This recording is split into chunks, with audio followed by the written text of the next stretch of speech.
Good evening, everybody, and welcome to this regular meeting of Fernie City Council held on June 24th, 2025.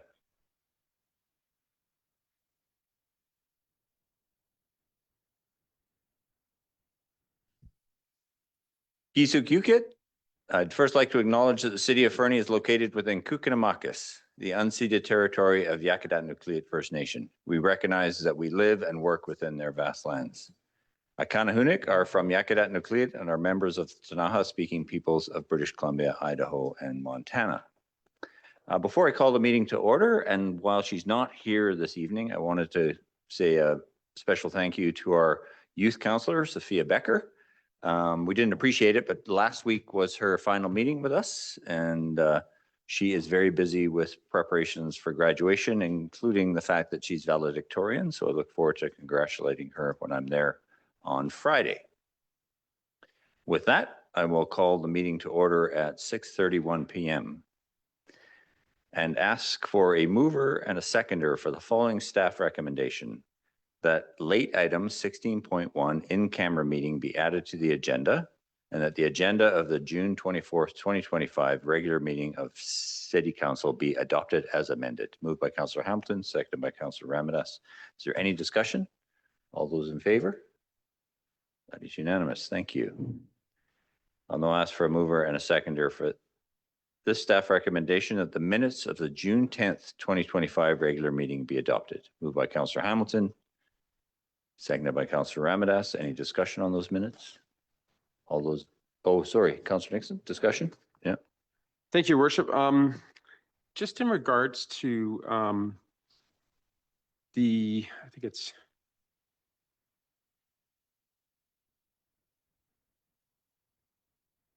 just in regards to the resort development strategy. Mm-hmm. We had a fulsome discussion, and I know this is hard and makes me fairly uncomfortable, but I'm just curious as to why it was opposed by some members of council. I thought we agreed that the amendment was good, and I'm confused. I would just like to know why. Would anyone care to speak to that while we're on the subject?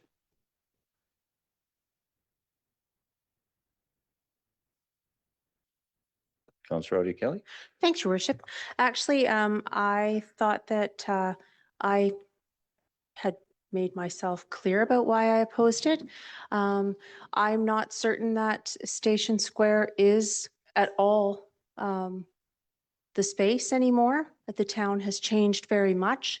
There was opposition. There was not engagement. And just because there was engagement in the past, well, the past, as we're frequently reminded at this table, is the past. And going forward in the present, I'm not sure that Station Square, right by the train tracks in such a confined space, is really the place to spend money. There was a budget of approximately $2 million for it when I was on the Leisure Services Advisory Board, and the plan was scrapped. And there were reasons why the council of that day and the Leisure Service Advisory Board and the other committee that worked on that project didn't pursue it.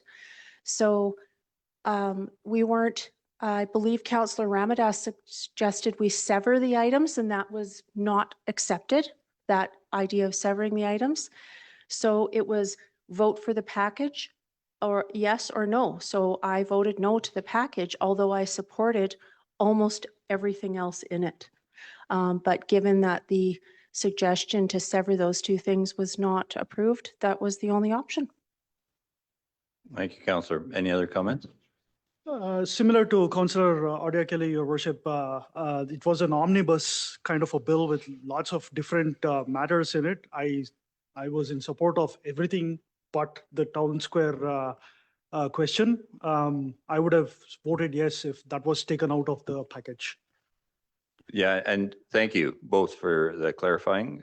Councillor Nixon, are you satisfied? You know what, I really appreciate it. And if I had that information, like if I understood that during the time, maybe I would have voted against it as well. So thank you very much. I appreciate that. No, not at all. And I just, for those listening at home, just to be clear, the RDS was amended to include broad public consultation specifically on that item. And there was no formal decision submitted to the province that would include that as an absolute.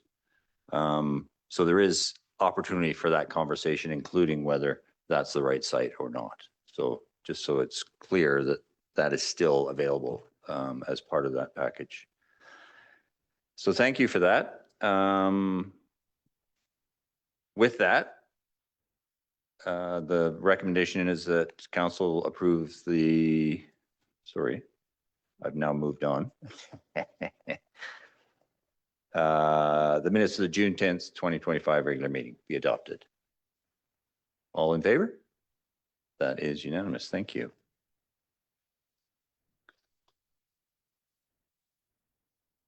I'll now open the floor to public participation and invite the public in attendance or participating electronically who wish to comment on items listed on the meeting agenda in accordance with section 3.7.3 of the procedure bylaw to address council, except speakers must not address council regarding a matter for which a public hearing must be held or has been held pursuant to the Local Government Act prior to council's consideration of the matter or adoption of the bylaw.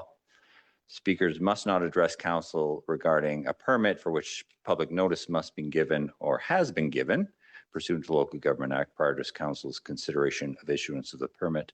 And a speaker may only address council for a maximum of 3 minutes. And speakers are asked to state their full name and their community of residence. And if the speaker is looking to speak to items in the annual municipal report or the AGM portion of the meeting, there will be a second opportunity to speak to that specifically. So with that, I'll invite anyone in the gallery first who wishes to speak to the agenda and invite them to the podium. Seeing none. Okay.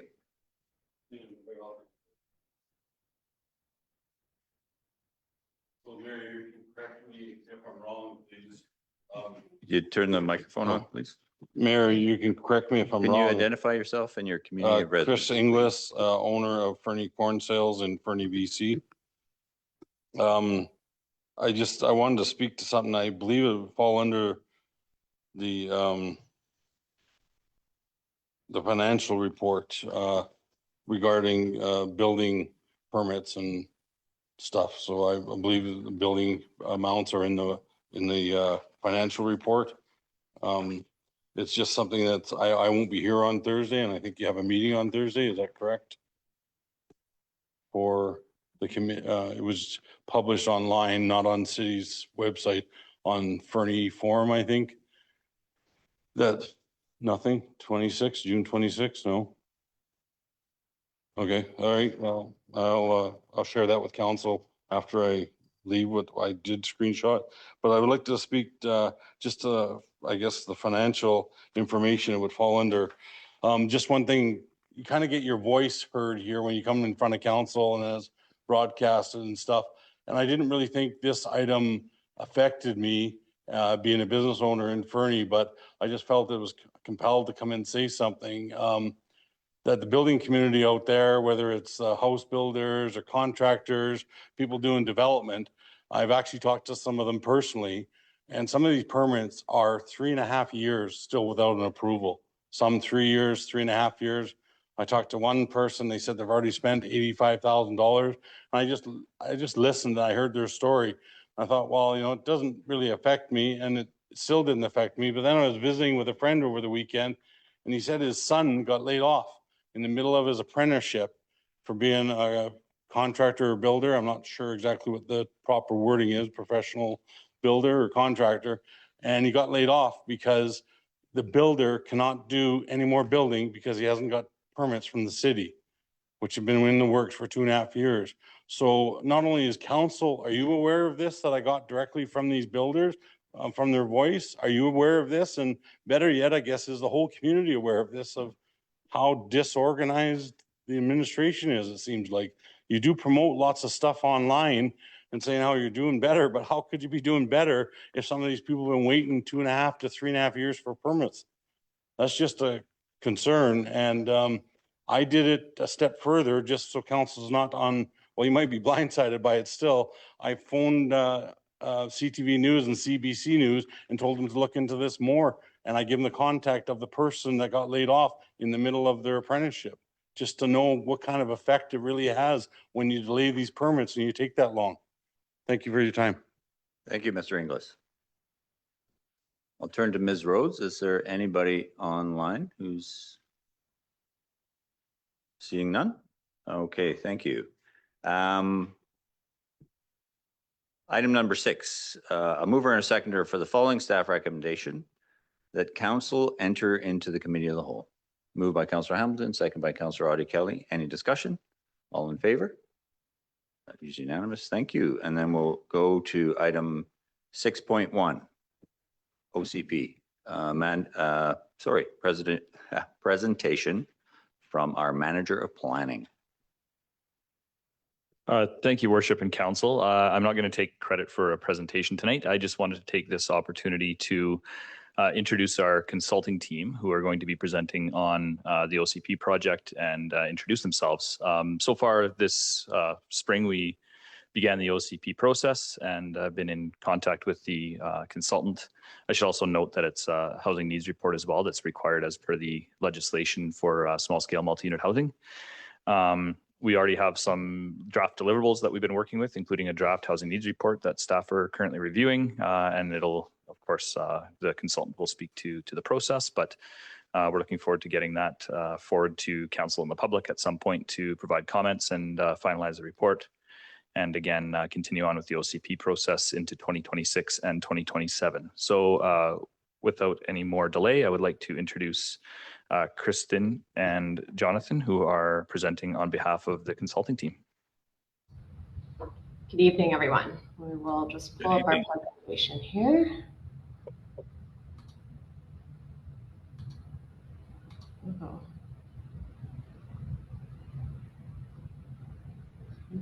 You have to just do your entire screen. Let's try.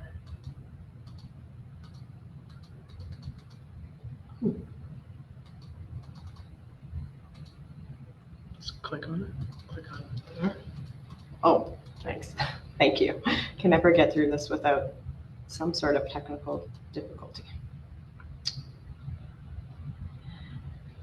Can't see them. That's okay. Okay, can everybody confirm you can see our presentation and hear us okay? We can see it, and you'll have to speak up quite loudly and clearly because you're a bit back from the microphone, I think. Okay, we'll do our best to project our voices. Is that good? Yeah, that works. Thank you. Okay. Sounds great. Thank you. So good evening, Mayor and Council. Jonathan and I are honored to be here tonight to as the first touch point with you on the housing needs report and official community plan. Official community plan reviews are a pivotal time for municipalities. They allow you to set your intentions for the future, check in with residents, and create opportunities to lead the charge on identifying and tackling known issues in the community. So our presentation today is focused on giving you a high-level overview of the official community plan and housing needs report project. We'll give a quick summary of our engagement approach. I believe you've got the communications and engagement plan in hand, and then we'll keep it fairly brief so we can answer any questions that you might have at the end of the presentation. So just to introduce ourselves at the get-go, we've put together a perfect team for this project. My name is Kristen Harder, and I am the project manager from B3. I've been in planning and development for over 10 years and in consulting for over 8 now. And at B3, I'm backed by a group of passionate planners, engineers, and engagement specialists who are dedicated city builders. We also have the privilege of being partners with Jonathan Schmidt from Blue Rock Planning, who's here with me tonight, and he will act as the senior advisor and senior planner, and Tamil Bainon with Table Talk Communications and Engagement as our engagement lead. And you'll meet Tamil and Jonathan and I in person when we come in September. So our team has worked extensively across Canada, including British Columbia, and we are currently working on 2 municipal development plans together in Alberta. I've also supported in BC a couple development approval process reviews for the City of Campbell River and City of Rossland. so familiar with the BC planning process and other jurisdictions in Canada. And Jonathan's experience speaks for itself, but I'll pass it over to him to talk a little bit about his work. Thank you, Kristen, and thank you, Mayor and Council, for the opportunity to present and to be part of this project. It's quite a privilege. I love coming to Fernie to go fishing and paddling and running and hiking, and so it's a great honor to be working on this official community plan. As Kristen said, I bring a lot of official community plan experience to the project team. I've been privileged to work kind of up and down the Kootenays over the past 5 years, starting in Canal Flats, then Valemount, Slocan, and now we have a team working in the Village of Radium Hot Springs on their OCP and addressing all the challenges of short-term rentals, especially affordable housing, availability, downtown vitalization, a lot of common themes that perhaps may arise with this official community plan in the city of Fernie. And it's really neat to be working with V3 and all of their experience. Combined, our team also has a lot of Indigenous project experience, including working with the Tanaha. I previously worked on the ACOM land use plan as well as the one for Kiskanak. So have a lot of local experience within your region, and hopefully we can bring that to a great official community plan for the city. Thanks, Jonathan. So before we move on into discussing the project itself, I just wanted to touch on the roles and responsibilities of the various players here. So we as your consultants, we just play a partial role in the success of the Housing Needs Report and official community plan. It's no small task and it's a collaborative effort. So we're here to support by keeping the project moving, leading the research and creation of materials. And we're also here to make recommendations based on what we learn. But ultimately, this is the city's plan, and as the implementers of the plan, needs to be championed by yourselves. So this work is augmented by the active engagement of the community.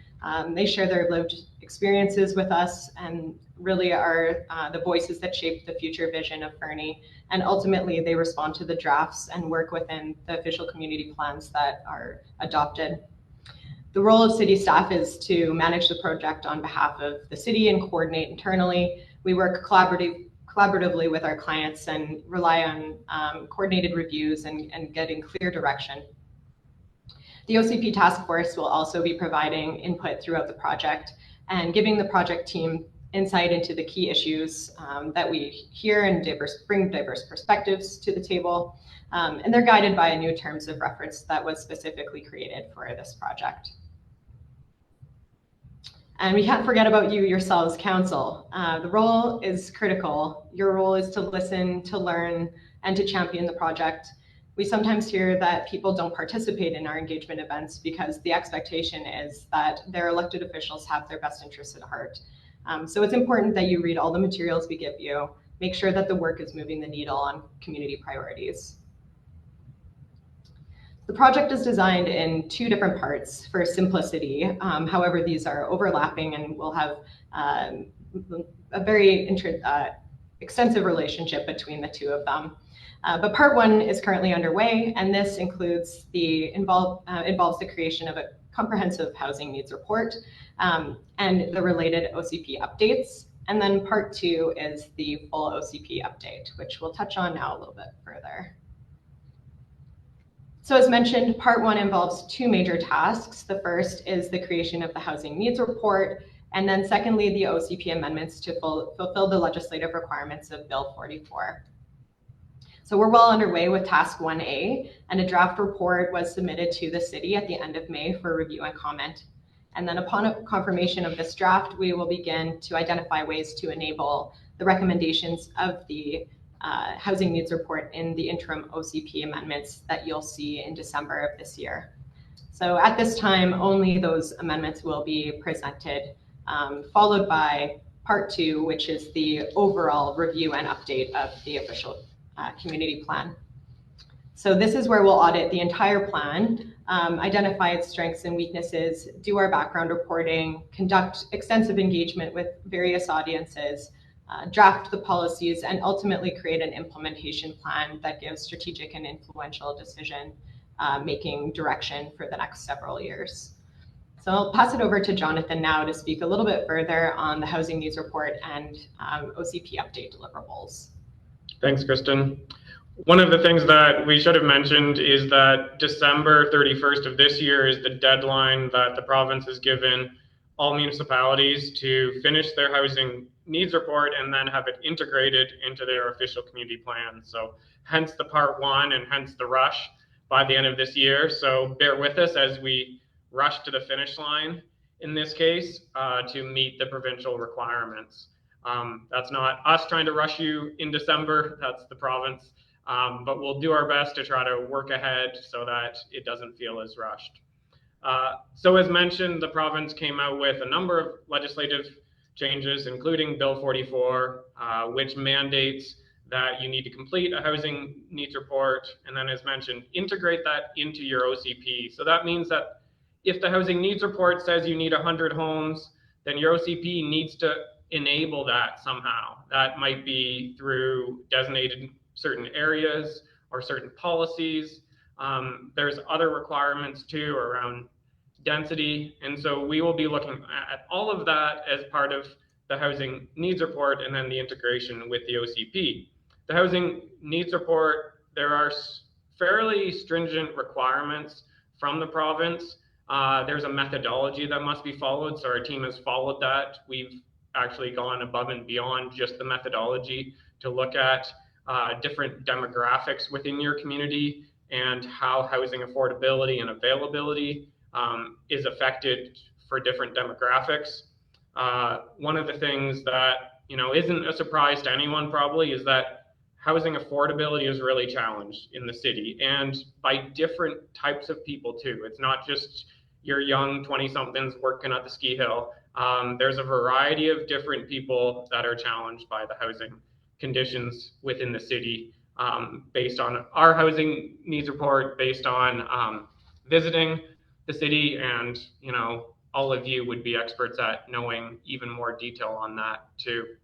So why does this matter? Well, housing is a core need for people. It's not just a nice to have, and it's important to align future development with local housing demand. So we want to make sure that the housing mix that comes forward in the future aligns with your housing needs report, and not just the report, but what people actually need. There's a lot of numbers in the report, and so we want to tease out what really matters to your community and how you can build future housing that supports your future community and the demographics that you want to attract and retain. So this seems like an obvious question. What is an official community plan? But I often present this to communities to just reinforce the importance of it. It is your key vision. It's your highest level statutory plan. It talks down to all your other plans and bylaws. It should be supported with your strategic plan. It should direct your budgeting. It's just the most important plan, I would say, with your strategic plan in the city. And so we don't want to underemphasize the importance of this process, which, as Kristen will get into, will be an extensive process over a number of years likely. And it's important to remember just where the official community plan sits in the overarching planning framework of your city. Next. So we like to kind of pose this two sides to each community. On what's my left side is putting planning back together. The putting planning part is things that you hear people say about planning, as sort of mentioned already earlier in the meeting, that there's too much red tape. Planning, is thought to stifle economic development. It's boring. Who's actually picked up their OCP in their community? Maybe not a lot of people. Hopefully they have, though. But on the right-hand side is where we want to take you with this OCP process. We want people to really believe that the city's vision is taking shape, that they're excited about it. They're inspired by where the community is going. And you can help lead the charge on that, as Kristen said. So we want to move from the left side to the right side over the course of this project, and we want to create a legacy through this project where people really do get excited about an official community plan of all things and that they understand it. So we have different methods of doing that through engagement, of even delivering what we've sometimes done as an OCP in a page. So a one pager that is more digestible for the average citizen rather than the 100+ pages of most OCPs. So we always keep this in mind in terms of what drives us in the OCP process, which is moving across this slide to the side where people are inspired, where it's really meaningful. It's not just what we call shelf art, that it sits there and no one actions it and no one does anything about it. We want it to be inspiring. We want it to hit the ground. I was fortunate to work under Harry Harker, who I guess framed, I think, the first OCP for the city of Fernie, and he was carrying it around at a student lecture I was at a few weeks ago. And it was a 2-pager, I don't know, it was 24 by 36 or something, laminated, and he still has it. And he says, here was the blueprint for the future of the city of Fernie, and a lot of it happened. And so that was kind of inspiring to see what can happen through planning when it's done right and done in a way that is digestible. It was a front and back, he was carrying it around. That was the whole OCP, I guess. So that's the way it used to be done. We obviously do it a lot different now. But we can always keep that in mind of how can we make it accessible to the average person and how can we address the issues of the day. So this is to remind you of what I was talking about, where the OCP does sit above a lot of your other community documents, your municipal bylaws and plans, and just remember where it sits in terms of the hierarchy of your planning, so that we put that importance on this process, on the policies that are in it, and ensuring that the community really does buy into it at the end of the day. Thanks, Jonathan. And I'll speak a little bit about our engagement process. So all of our work is underpinned by the communications and engagement plan, which we've prepared for your review. And this plan guides all the future actions and intentions of engagement throughout the process for both the housing needs report and the official community plan. So our principles are based on ultimately building trust through the process by sharing information and doing that in a timely way, so people have time to digest the information before we ask them to comment on it. We close the loop by reporting back on what we've heard and demonstrating to the interested parties how their input's been valued and has been considered. So we'll communicate clearly, and this means in plain language, which is taking complex topics and digesting them and distilling them into digestible concepts so that people are able to provide meaningful feedback. And ultimately, our role is to be an active listener to the city's diverse perspectives and recognizing the values that these perspectives bring to the table. Our engagement team follows the best practices of IAP2, and part of this is being clear about the role of individual audiences and the level of engagement and decision-making power throughout the process. So we'll have a wide variety of audiences that have different and at some points competing interests that we must acknowledge and balance. So the public falls within the range of inform to involve in the process, and this is where we seek input from the public at key stages. The OCP task force, though, will fall more in the collaboration section, where they guide policy direction and provide feedback to us directly. And then as council, the final decision makers, you fall within the empower section of the spectrum. Additionally, our communications and engagement plan, engaging with First Nations, specifically the Yaqit First Nation, so that Indigenous values and perspectives are heard through and integrated through the entire process. So the reason that we engage is, as I mentioned earlier, to build trust in both the consulting team and also in your administration, to do what is best for the community. So you as council can't feasibly oversee every small decision that leads to the ultimate OCP update. So we'll earn that trust. And once the trust is established, we can begin to inform and educate around the decisions that were made and the things that impact the decisions, presenting clear information, providing access to resources, and answering questions. Asking for feedback is only valuable when people understand what you're asking of them and also understand the information that you're asking them to respond to. So this is a critical component as well. And then only then can feedback be received through active listening. So all of these steps are required to build trust in the process, and they're imperative building blocks to creating a smooth approval process at the very end of the day. So I'm just going to touch quickly on next steps, and then we'll be available here for questions before we go. So currently finalizing the housing needs report, which we have presented to administration.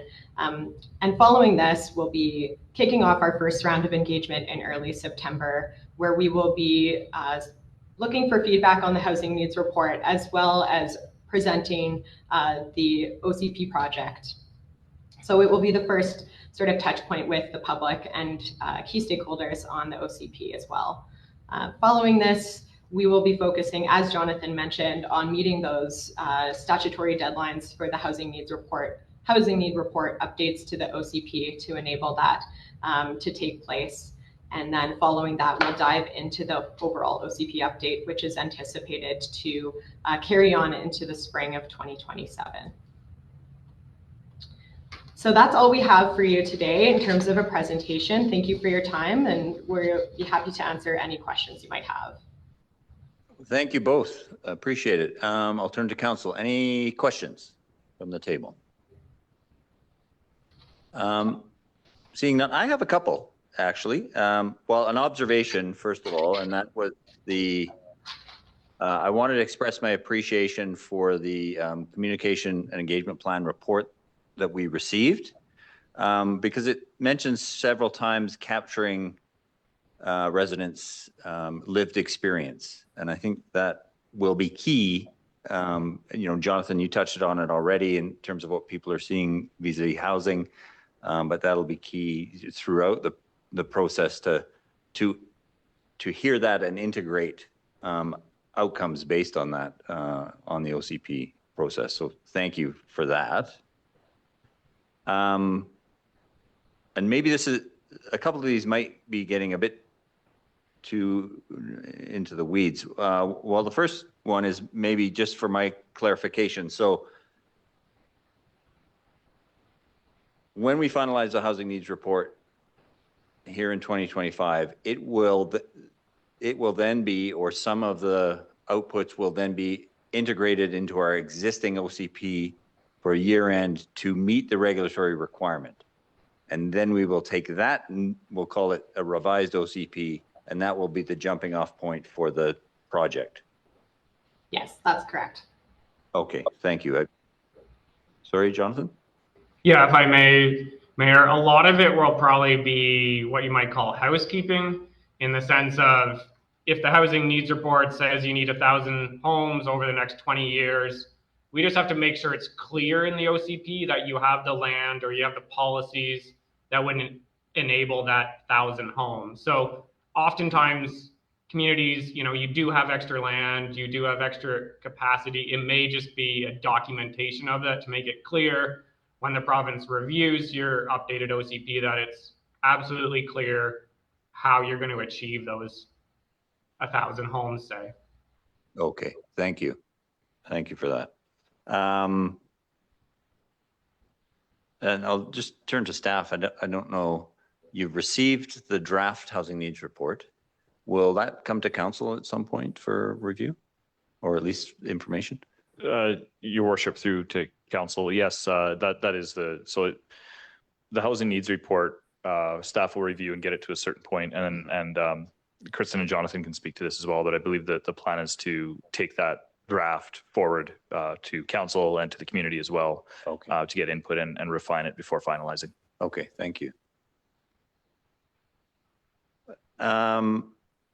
Sorry, a couple of technical, or maybe not technical questions, but I guess the first one is about engagement and the OCP task force. In your experience, I'll turn to the experts here. How do we select these people, and how big is this task force? Is there a model that you prefer, or is there, with your experience? Do you want to go first? You want to go ahead? I can speak to that if you'd like, with your team or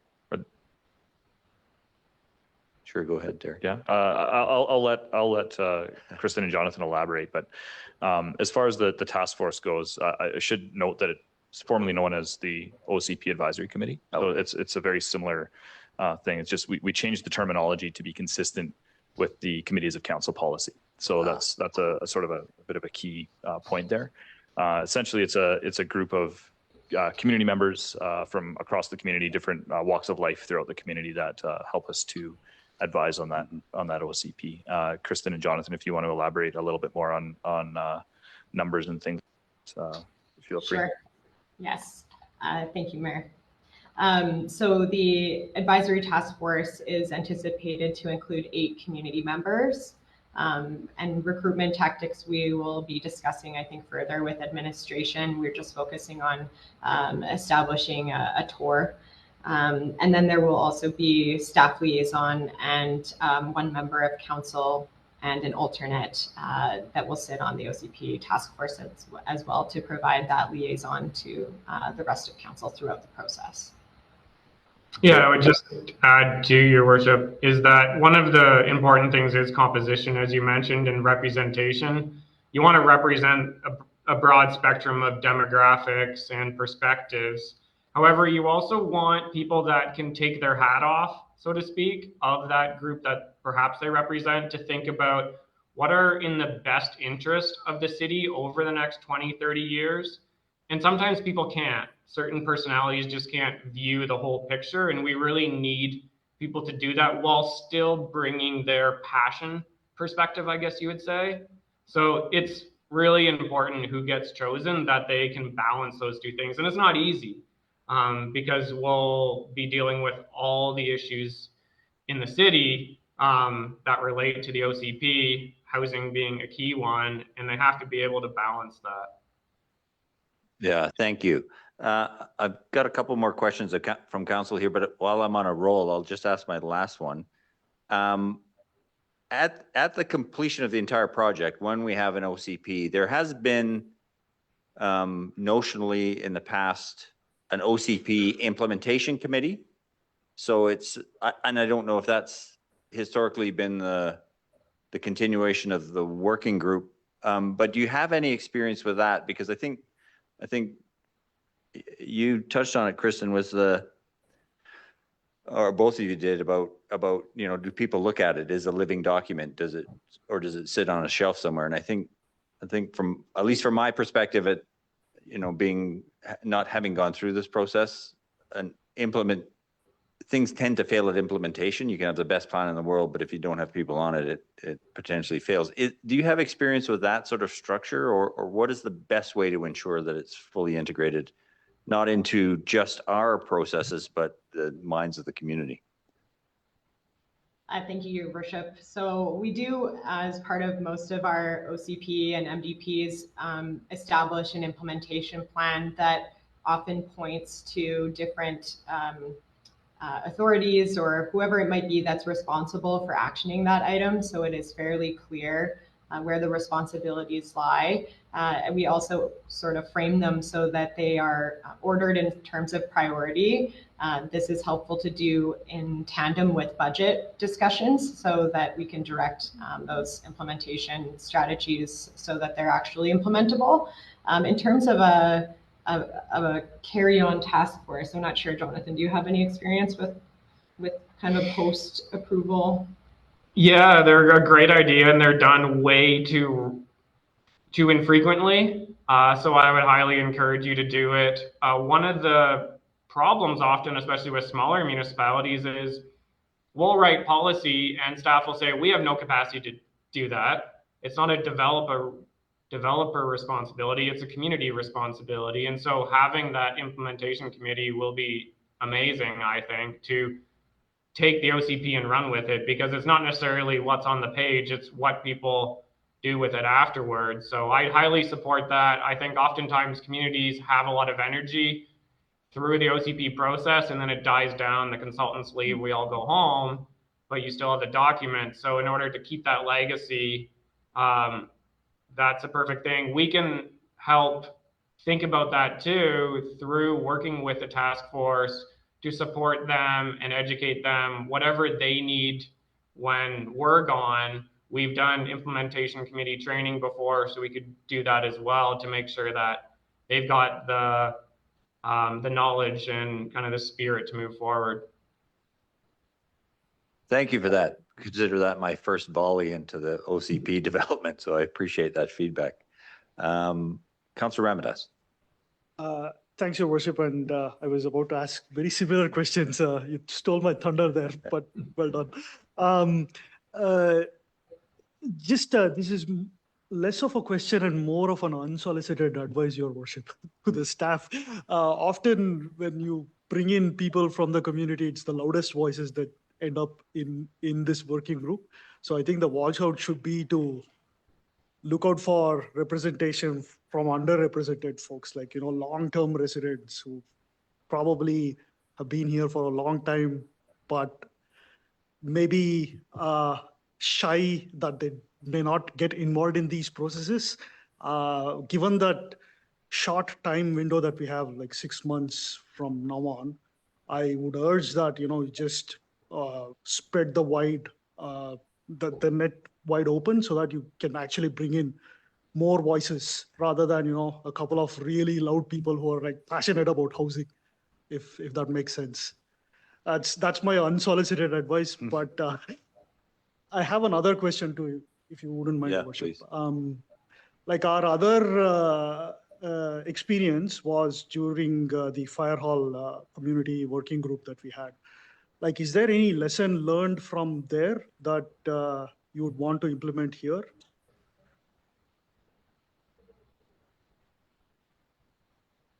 Mr. Bornes?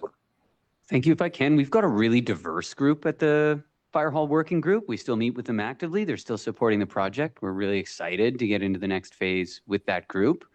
I think what has been shared about inclusion and representation, and then being able to take off the hat and say, okay, if I'm not representing my cohort, how do I actually think more broadly about the community? I'm really impressed with how that group has done it. And that's an example of having criteria and really good criteria, applications, appointments from council, and then really good onboarding and support for that group. But those are absolutely really important. And while we do have to get that housing needs report done in this next 6 months, we then do have a long period of engagement and work on this OCP. And so to set us up for success, to lower the barrier to participation and support inclusion, and to support representation and participation across the community means letting some of the frequent flyers and the loudest voices take a step backwards and trust that their voices are heard, but also really carefully supporting that group so they can participate. So I think I'm rambling to say, yeah, I agree with you. And I'm actually impressed with the way the members still working with us actively on the community working group are doing just that. Thank you. Councillor Kelly. Thanks, Your Worship. Some of my questions were kind of asked and answered there. I wanted to ask about how you will ensure, because 8 people, how you will ensure that there is broad representation across ages, demographics, socioeconomic, all of those things, what the criteria is and who decides, and then who makes the selections. So, because I think this is, with all due respect to the Fire Hall project, I think the community group there has done wonderful work for sure, but this is more expansive, right? So I'm concerned that we do have broad representation, because you only have to look around this table and see that the people sitting at this table aren't necessarily representative of the demographic of the community, right? So the OCPs are big and they last a long time. So I think it's critical to get 8 voices that are diverse. Councillor Hamilton.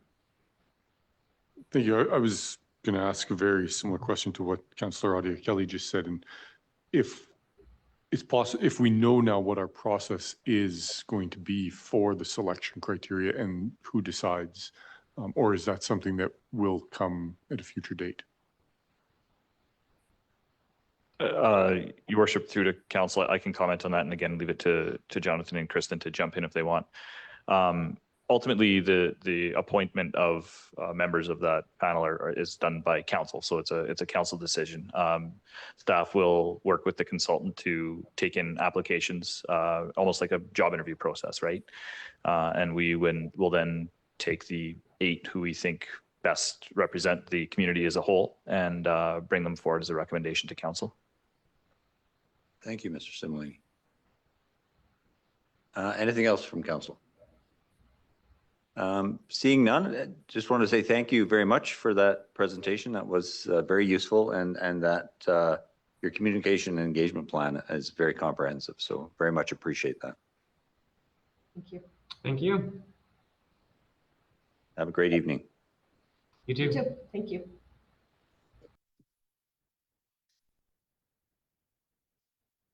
Item 6.2, Canoe Procurement Group, report from our Director of Finance and Kim Thiessen from Canoe Procurement Group. So welcome. Thank you, Mayor Elgin. Hello, council. Good evening, members of the public. I just would like to introduce Ms. Thiessen and Mr. Mulligan from Canoe Procurement Group. Canoe is a not-for-profit collaborative purchasing group of which the city of Fernie is a member. We last utilized Canoe when we ordered the new ladder truck for the fire department in early 2024. That particular purchase, we saved 17% off the MSRP on that truck, or about $450,000. And given there's some larger ticket items on our budget this year, Ms. Thiessen said she was going to be in town this evening and generously offered to donate some of her time to present to council, which I thought would be of value, given that staff may be asking for council to approve these purchases later this summer. So with that, I'll turn it over to Ms. Thiessen. Welcome. Thank you very much for having me this morning. This evening. It's an absolute pleasure to be here in beautiful Fernie. So as Bryn mentioned, Canoe Procurement is a not-for-profit cooperative buying group, which the city of Fernie is a part of. How do I go to the next one?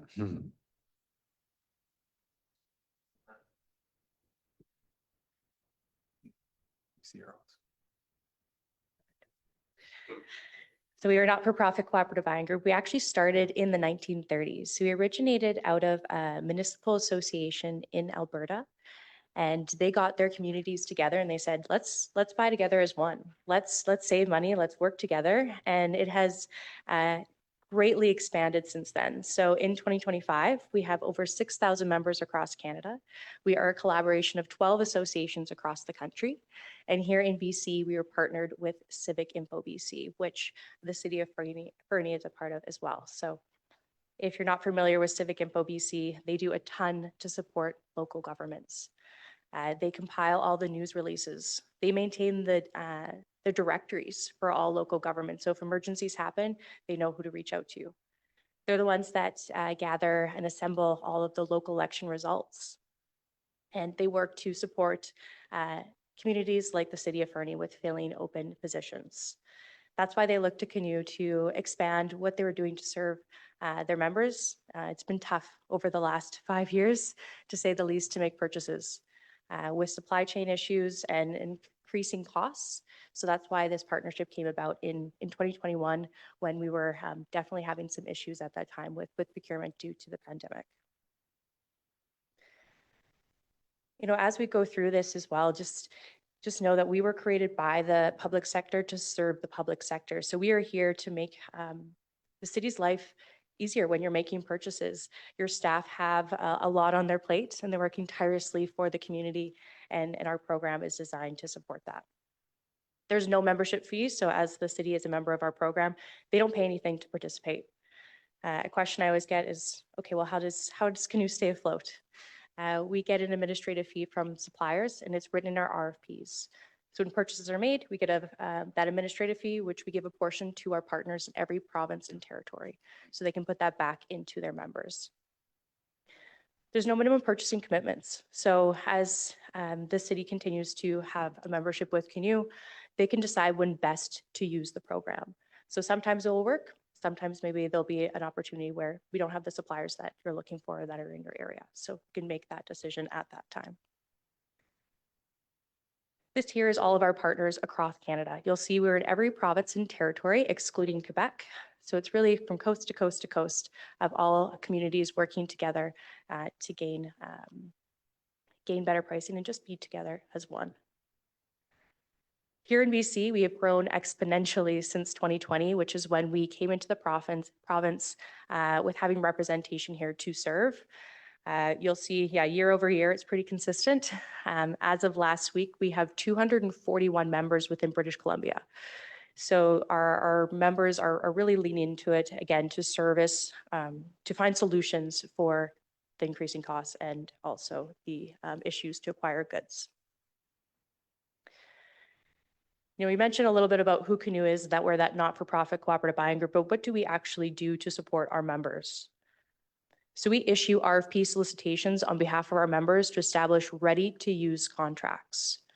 That means that if the city's Fernie is looking to make a purchase, we've already done the work on the back end. We've created those contracts that are ready to go. We do this proactively by listening to our members to see what's missing and what we can create to serve our members from coast to coast to coast.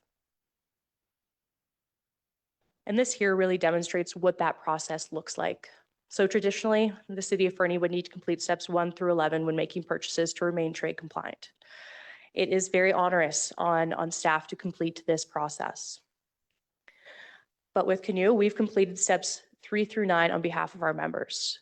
So that goes back to proactively creating those offerings. So when you're looking to make a purchase, you simply identify the need, research the options that we have already created for you. See, who's in the area, who has what you're looking for, what price meets the budget, and you can have those conversations with those suppliers. And once you've come to a decision on what makes the most sense for the city, you move forward. So it really streamlines that, allows you to get a head start and acquire those goods and services. There's also a lot of administrative costs that are involved with completing the traditional procurement process that through our program, you'll be able to save on that side of things. And a big part of what we do is we also mitigate risk for our members. So our program is trade compliant with all the relative trade agreements here in British Columbia. And our contracts are considered standing offers under the trade agreements. We've had our processes vetted by Service Alberta, Government of Manitoba, and Government of New Brunswick. To ensure that we're keeping it as local as possible, we post our opportunities in all bidding portals across Canada. Here in BC, we post on BC Bid so that local suppliers can see these opportunities and ensure to respond if they have the offering that we're looking for. So member benefits for the city of Fernie is one, that aggregated buying power, so those cost savings by working together. For example, with our heavy equipment contract, we went out to the market with an estimated contract value of $950 million. So we have the expectation that our suppliers are going to respond with fair pricing and strong pricing for our membership. Reduce procurement process cycle times, that's what I talked about with reducing those 11 steps. And reduce backlog. There's tons that the city is doing to support the community, and this just allows with those products and services that you're able to acquire quickly so you can move on to the next item. Here in BC, we have over 400 supplier contracts available, so there's a lot that we have to serve various departments within the city. And members can select suppliers based on their individual buying criteria. So if the city of Fernie has priorities within their procurement plan or areas that they would like to focus on, whether that be ESG or that questions that they're asking their suppliers right now, they can continue to do that. So you're able to meet your needs while using our contracts. Lastly, we're there to support. Being a member-focused organization, we are there to assist our members through challenges with procurement, with suppliers, whatever comes forward. We want to bridge the gap between the two and ensure that there is a fair working relationship. And just to give an example, one of our members on the island was looking at buying a fire truck. So at that time, it was 2 to 3 years. So they decided to look to our program. And they said, okay, is there anything on the ground? We've seen this with other products as well. But so they reached out to a few suppliers and they called one and they said, yeah, we actually have one in the Lower Mainland. And so they were able to just make adjustments to that unit and they got it in 4 months. So greatly improved their ability to serve the community by getting it quickly. Second, they wanted to ensure that they were serving the taxpayers. So they had a member budget of 1.7, and through our program, they got it for 1.4, and aligning with what Bryn was mentioning there with the savings that the city of Fernie received with their truck through our program. And these aren't the only success stories that we've seen. There are numbers of success stories across the country where our members have seen benefits when using Canoe. One of my favorites here is from the city of Lethbridge, where they indicated that in 2023, they saved 1.5 million utilizing group purchasing such as Canoe. So I thank you for your time and allowing me to connect with you folks today. Thank you, Ms. Thiessen. Questions from council? Councilor Nixon. Thank you, Worship. Just curious, we had a community center in our community, and it was obviously because it's in a community. Sorry, that was double. And we closed it. And we have a group right now that is looking at building a field house. And it was just really timely because I was perusing your website today, and I happened to be talking to one of the people who is part of that society, and they're looking at flooring. And I noticed that you guys have a athletic surface program. Now, what would be the best process? Like, could we purchase it, or can the society through the city purchase it, or what would be the best process for them? Because really they're filling quite the need for our community, right? So just curious, it's not an official City of Fernie project, right? But I would really like, if we could help them in any way with pricing, that would be great. For sure. So if they're a society, then I assume that they're a not-for-profit society. Yeah, they can set up their own account with Canoe. We support all not-for-profits and public organizations, as well as Indigenous communities. So if they need any support with that, we can get them set up and they can utilize our flooring contracts for that project. That's no problem. That's excellent. Thank you. No problem. Councilor Hamilton. I think the answer Ms. Thiessen just gave answered my question, but what I had written down was, does Canoe procure building materials and supplies? We do, yes. So I'm just curious, like with our fire hall project, is there the opportunity potentially to work with Canoe to buy things such as concrete and fasteners, or everything that goes into the building of a large facility? Yeah, depending what you're looking for and what the staff is putting together with that project, we will have definitely some items available depending what you're looking for. Mr. Voronowski. If I can to council, we'd have to pretty carefully unpack our progressive design build contract because we're already through and well into open book costing. With a lot of the trades and sub-trades involved. So I can't answer that question right here at the floor, but certainly can look at our contract stack. Mr. Burdett. Thanks, Mayor Milligan.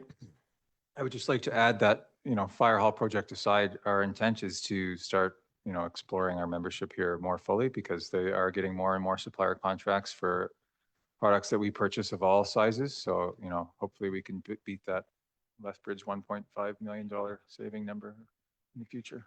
Further? Yeah, just as follow-up, I threw the fire hall project out there as an example. I'm well aware that the contracts are in place, but just, for other potential projects like a new community center or other buildings that we might need to build in the near future. Councilor Adia Kelly. Thanks, Your Worship. I'm wondering if one of our staff can give me an average or ballpark, no pun intended, idea of what staff time we are currently spending when we have to go to RFP. Like say, for example, the time that Engineer Line may have had to spend with the sidewalk project or something like that.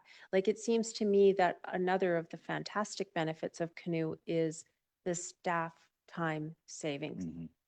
Because, as we know, we're always up against it, right? Thanks, Councillor Adia Kelly. That's a great question. We, an estimate, I would say. Well, first of all, Ms. Thiessen and her colleague, Mr. Mulligan, gave staff a presentation this afternoon. And they had an average of 250 hours per RFP process, which is, it's a lot. We were talking about that after, and we think that's probably a bit high for our process. We would probably estimate around a week of staff time, so 40 hours being spent on a typical large RFP. It's a lot. Yeah, there's still considerable savings given the steps that we can remove. Yeah. Councillor Ramirez. Thanks, Your Worship. That was a great presentation. Thanks for that. 241 partners. Those are not all municipalities, is it? No, so that's not only local governments. We are working with most local governments in British Columbia, but that includes other organizations such as BC Ferries, Indigenous communities. Yeah, there's a wide range, school districts. Mm-hmm. And I would like to note, if it's all right, regarding the question that Councillor had brought up regarding the time. There was actually a study done on 27 municipalities on the purchase from start to finish, and they created a calculator showing how much you save during those times, and based on the project, because it will vary based on what you're purchasing. And yeah, there were some definite savings there when they converted it into a dollar value. It was interesting to see real data on how that could be converted. Thank you. Just a curiosity about how canoes had to pivot in the current climate with cross-border purchasing, and that many provinces, certainly at the provincial level, have mandated no cross-border purchases were avoidable. Are you finding it difficult to pivot, or does Canoe have enough sort of connections that it hasn't been a challenge? I'd say purchasing in general has been interesting over the last little bit.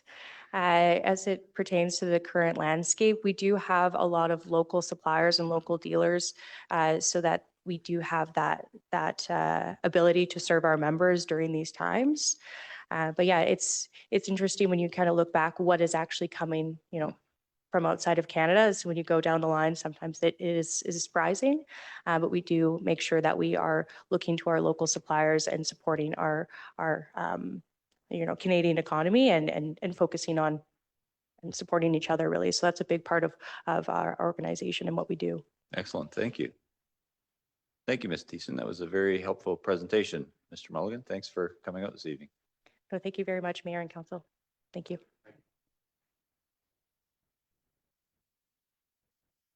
Item 6.3, a ball diamonds update, a report from our Director of Parks, Facilities, Recreation, and our Manager of Parks and Recreation.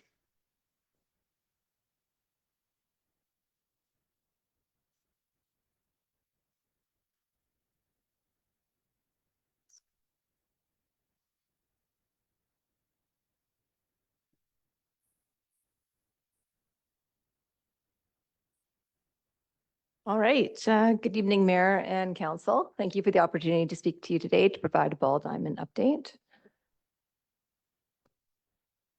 All right. This presentation will provide an update on the ball diamonds, including an overview of the background, current usage trends, and impacts resulting from the fire hall construction, the mitigation measures implemented to address these impacts, and our plans for future development and improvements.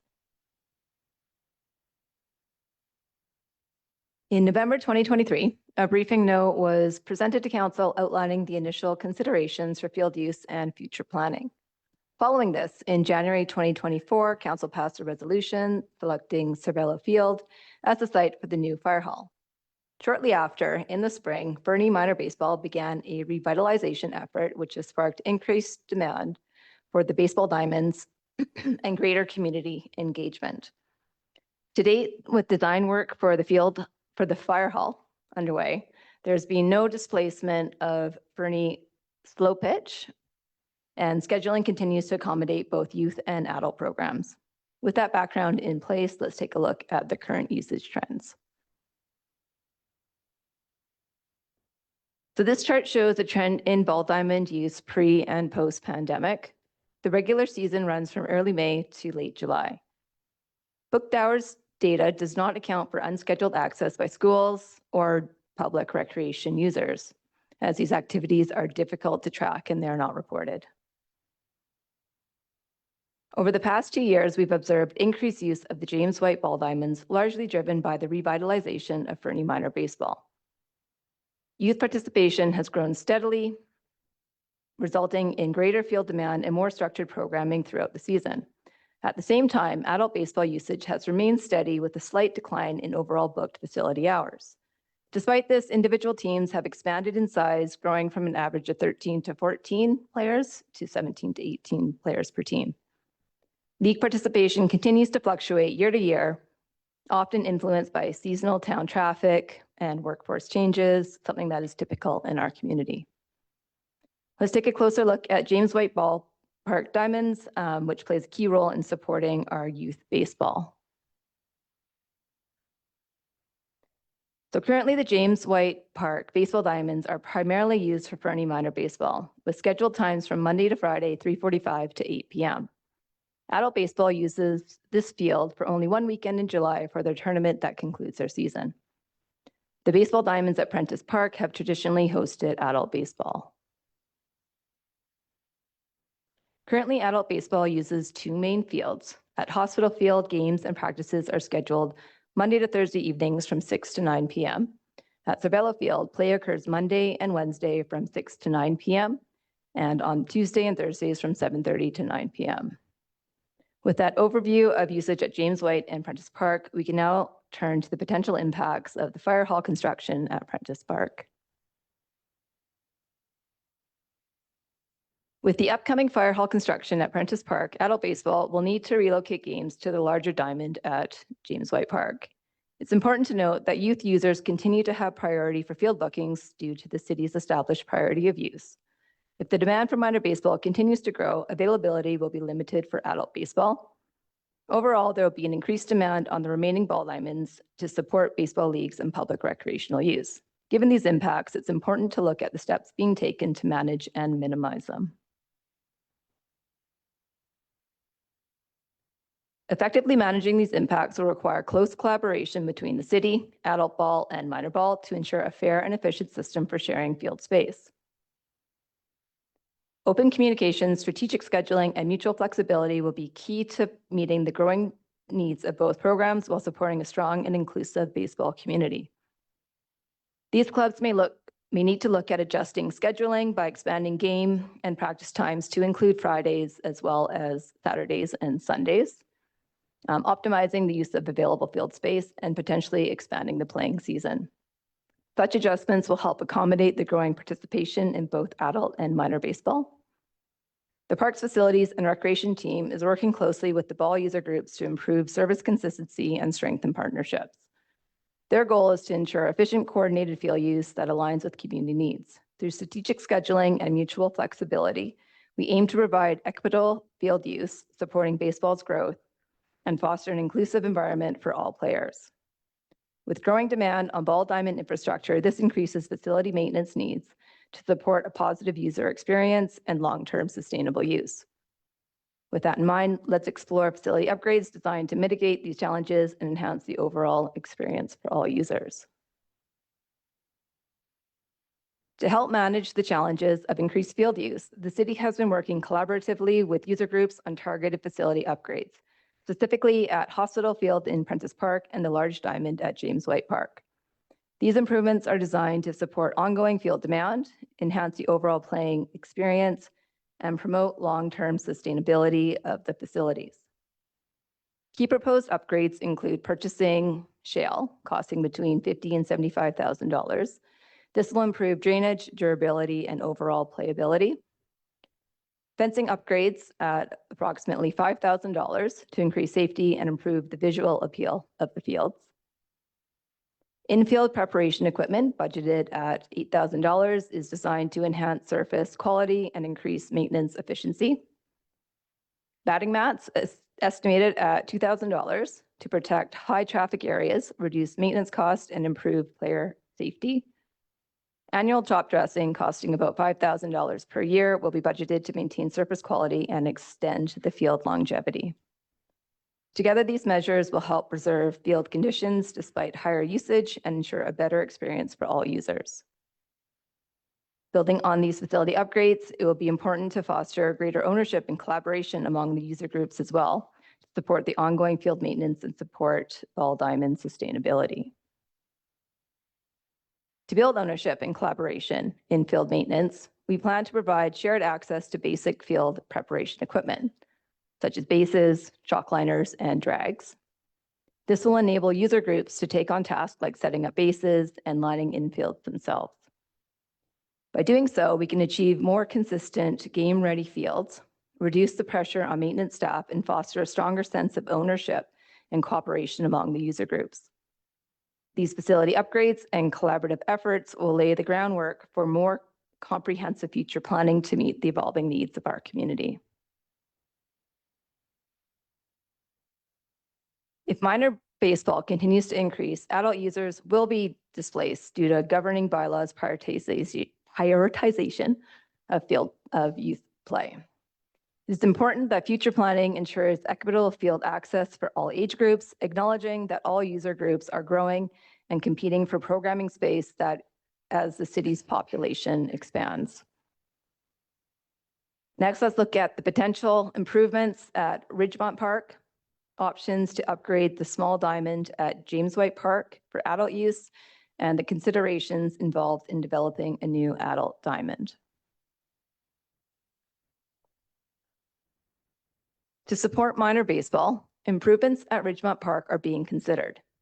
However, due to its small size, the park is only suitable for very young players and cannot accommodate older age groups or full league play. Enhancing Ridgemont Park may help support minor baseball if there is increased interest in the very young ball players. To better support adult baseball, the proposed upgrade to the small diamond at James White Park involves converting it to meet the requirements for adult play. This would require extending the outfield, removing and then reinstalling fences, clearing trees, and preparing the ground and installing new turf. The estimated cost for these improvements is approximately $200,000. It's important to note that the upgrades won't increase field availability for adult users because youth activities will retain the scheduling priority and be scheduled on the larger diamond. The key benefit lies in centralizing league nights at James White Park. This centralized location will reduce travel time and supports players who may participate in multiple games on the same evening.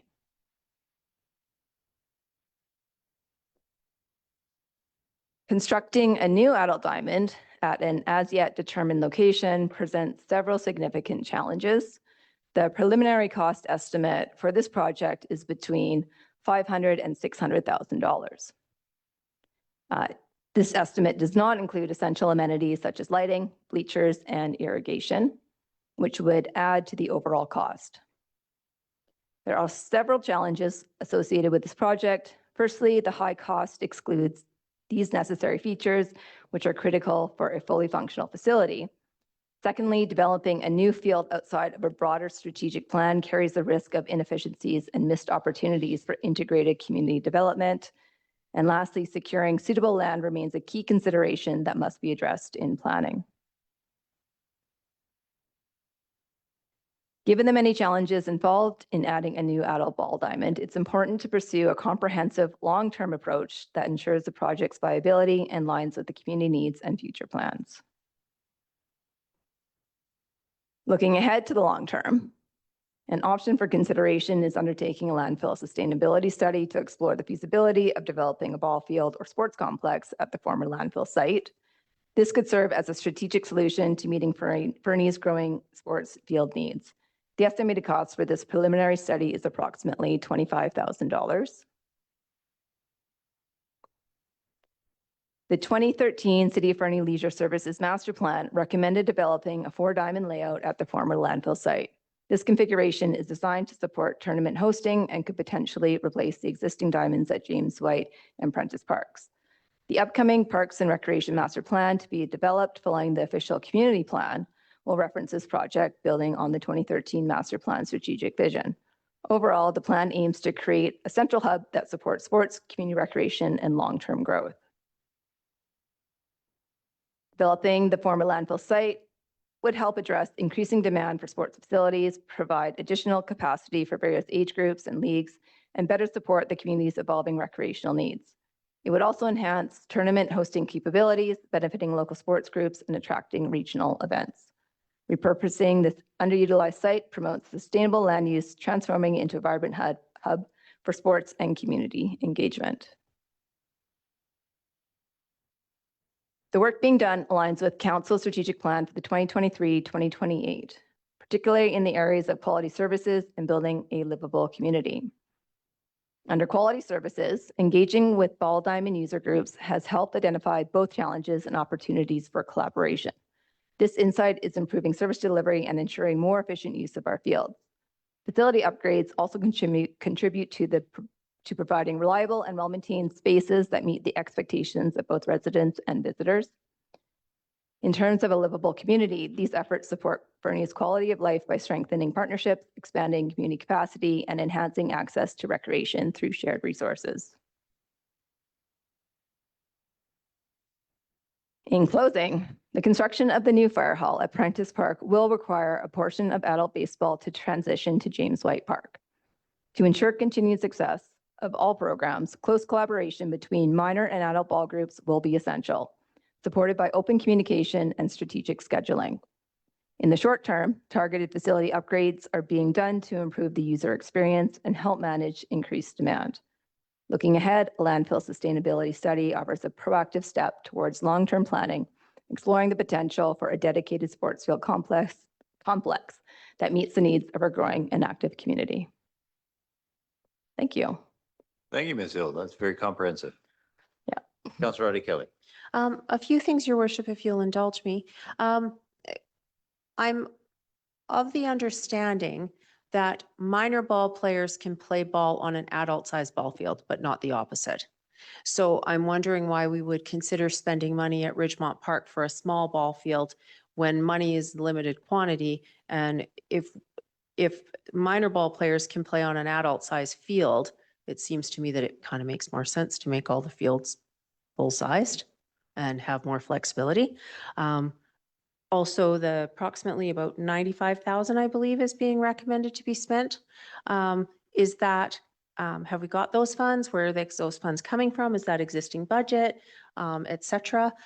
Then my other comment about talking about the landfill site would be, I think we're a little bit putting the cart before the horse when we've got an OCP process coming up that would inform the broader direction of the community. So it seems to me that that would naturally follow that process.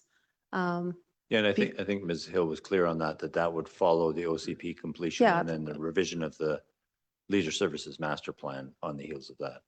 Yeah, just so that the community's not given a false impression that we're going to be looking at developing that landfill. Do you know what I'm saying? Yeah, understood. Right? Yeah. So what I'm taking away, and I just want to make sure that I've understood it correctly, is staff is recommending we spend about 95,000 currently. Mr. Bornowski? Your worship, staff aren't currently recommending anything. Staff are providing a whole bunch of context based on council's direction and discussions that we've had throughout the fire hall project to ensure that there are options for council to consider to mitigate the loss of one field as we build a new fire hall on that site. Specifically, if council is looking to do mitigating measures immediately, the recommended improvements in the James White Park are where we think that money would be best spent. But we aren't presently recommending that. We're presenting to council the report for information and then can bring back cost considerations based on council's direction alongside the fire hall report, which is coming on July 8th for action, should council want to action both items at the same time. Yeah, I think that would be helpful, Mr. Bornowski. Thanks for that. Yeah, alongside is, feels like, given the knock-on effect of building the fire hall on that site and understanding, and I do appreciate, Ms. Hill, I missed the last meeting, but the feedback from the the user groups has been excellent in terms of the engagement and the willingness to work together. And you know, I walk my dog with a fellow who is on that group, and he's been very, very pleased with the conversation today. So thank you for that work. Councillor Shoesmith. Thank you, Mayor Milligan. Good report. Nice display of the options that we have here. Couple things jump to mind.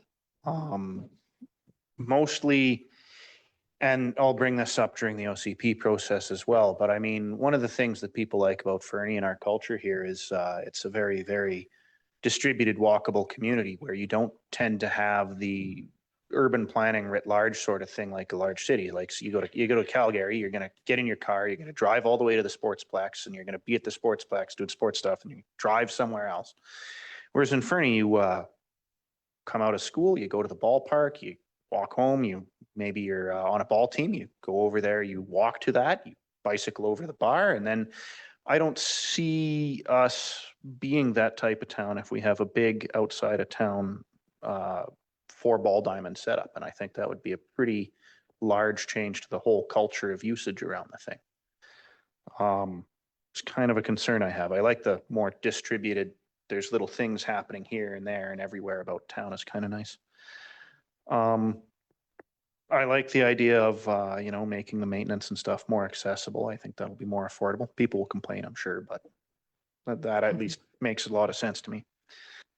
Well, I think the general sense you've received from the user groups is they're willing to participate in the sort of joint effort to maintain certain things. Is that correct? Yeah, that is correct. And that's come up in discussion with the user groups. Thank you. Yeah. Councillor Ravenous? Thanks, Your Worship. Just like Councillor Shoesmith, I appreciate the report. It gave us a lot of options, and at least we have something to gravitate towards. 95 grand will get us something in James White Park, something to consider for the future. It's all really good. And apologize, I don't understand the baseball subculture very well. I want to convert everyone to play cricket, so the one person at a time. But just help me understand, Manager, like one of those slides that you had where you showed us the usage numbers for the current ball diamond, not the James White, but our Prentice Park ball diamonds. It said like 48% usage or something. Like, what does that actually mean? Like, if I have time allotted between 4 p.m. and 9:30 p.m. or whatever it is, like, are you saying only half the time it is used? Did I understand that right? Mayor, through to council. So the stats takes in that the season for the ball diamonds is May through to the end of summer. The user groups typically use the ball diamonds from May to about mid-July. Stats included does not include the school use as well as other recreational users, because that is hard to track because a lot of it's spontaneous use. So the information in there is the structured use from our ball user groups. And looking at the stats, there is just looking at the times that they use. There's a bit of flexibility if they extended their play to Fridays as well as on the weekends, because those typical times are not booked. So just looking at when the fields are booked, it's predominantly through Monday to Thursday between the hours of 4 and 9 o'clock, depending on the age group, 8 o'clock for the younger users. Yeah. Thank you. Councillor Shoesmith. Sorry, Mayor Milligan. No. Some things slipped my mind. I got a little baked in the heat today. On the James White Park option there, I know there were some concerns about that being a flood zone and what have you. I'm sure we'll address those if we choose to move forward with that. I was going to ask the extension, is that going to take anything away from our beautiful golf course that I occasionally partake in? No, I don't believe it would. Okay. Yeah. Thank you. Yeah. Ms. Hill, in terms of the scheduling now, are adults currently being displaced by the youth ball? No, they're No. not. No, Okay. there's been no displacement for either user groups. Oh, good. And Yeah.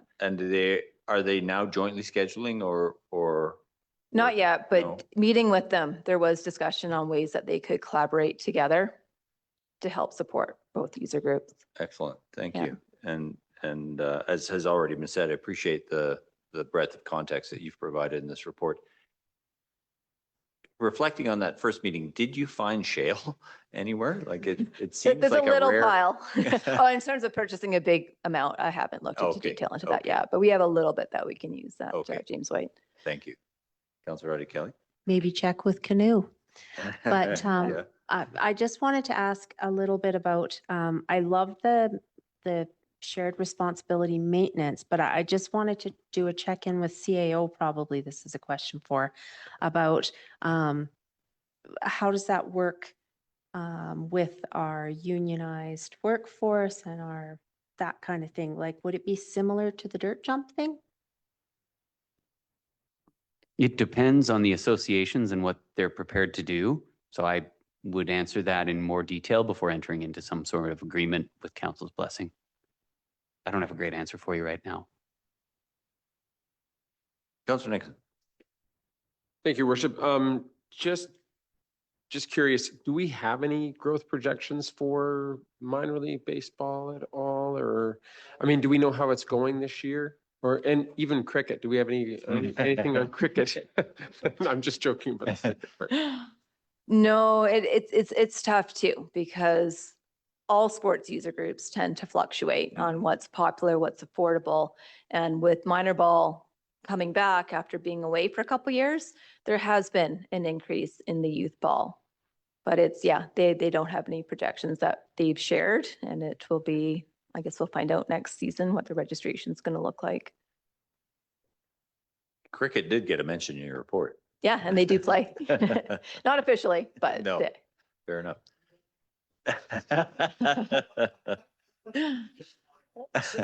Yeah, lots of it. Yeah. Anything else from council? Yeah, Councillor Nixon. thank you, Worship.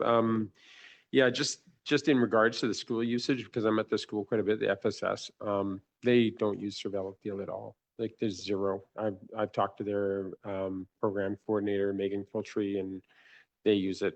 They don't use it at all. So, and it's very rare that they actually use the one next to the hospital as well. So, although I did get hit by a baseball this year pitching, it hurt. Good to know. Thank you, Councillor Nixon. Thank you, Manager Hill. All right, Appreciate thank you. the presentation. With that, I'll ask for a mover and a seconder for the following staff recommendation that council return to the regular council meeting. Moved by Councillor Hamilton, seconded by Councillor Ramirez. Any discussion? All those in favor? Sorry, Mr. Baranowski, you had your hand up. You can't speak to the committee of the whole now. We're in the regular meeting. No, I'm kidding. Go on. Corporate officer is giving me the eye about breaking protocol. Is there specifically, is there a direction from committee on that? Would committee like to see the set of options specific to James White Park brought back alongside? Is there direction to bring that back alongside the fire hall consideration on July 8th? Oh, sorry. I misunderstood you to say that was coming back alongside the fire hall presentation on July 8th. Sorry, and provided there's some direction. Are you comfortable directing or looking for staff to bring that forward as a consideration, that set of recommendations? I am. Councillor Hamilton, sorry. I am, and I'd be happy to make a motion to that effect to direct staff. Councillor Ramirez, you had a comment? This might be a little unconventional, Your Worship. I was wondering if the minor league or the adult league folks can make a delegation also. Is that even, like, can we force people to come as a delegation here? Like, I would like to hear from their angle as well, because, I mean, not that I don't trust the report. It was well done and comprehensive, but just want to hear the voice of the customer here, if that's possible. Your Worship, we don't really have a tool to compel testimony in front of council. And I know that's not what you're after. Yeah. We can certainly ask them.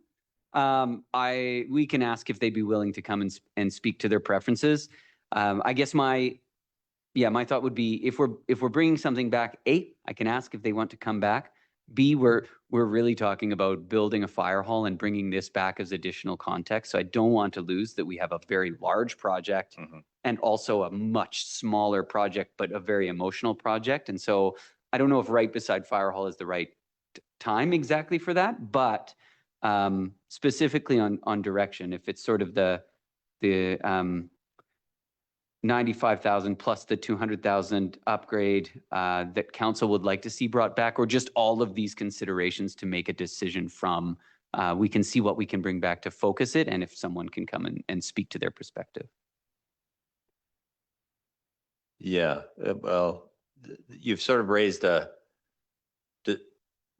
timing question. Does that happen following the big fire hall presentation? Like, I want,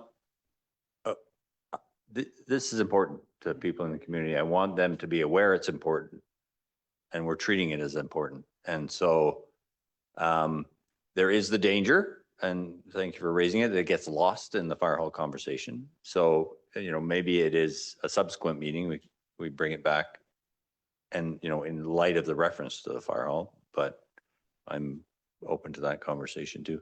Councillor Kelly and then Councillor Shoesmith.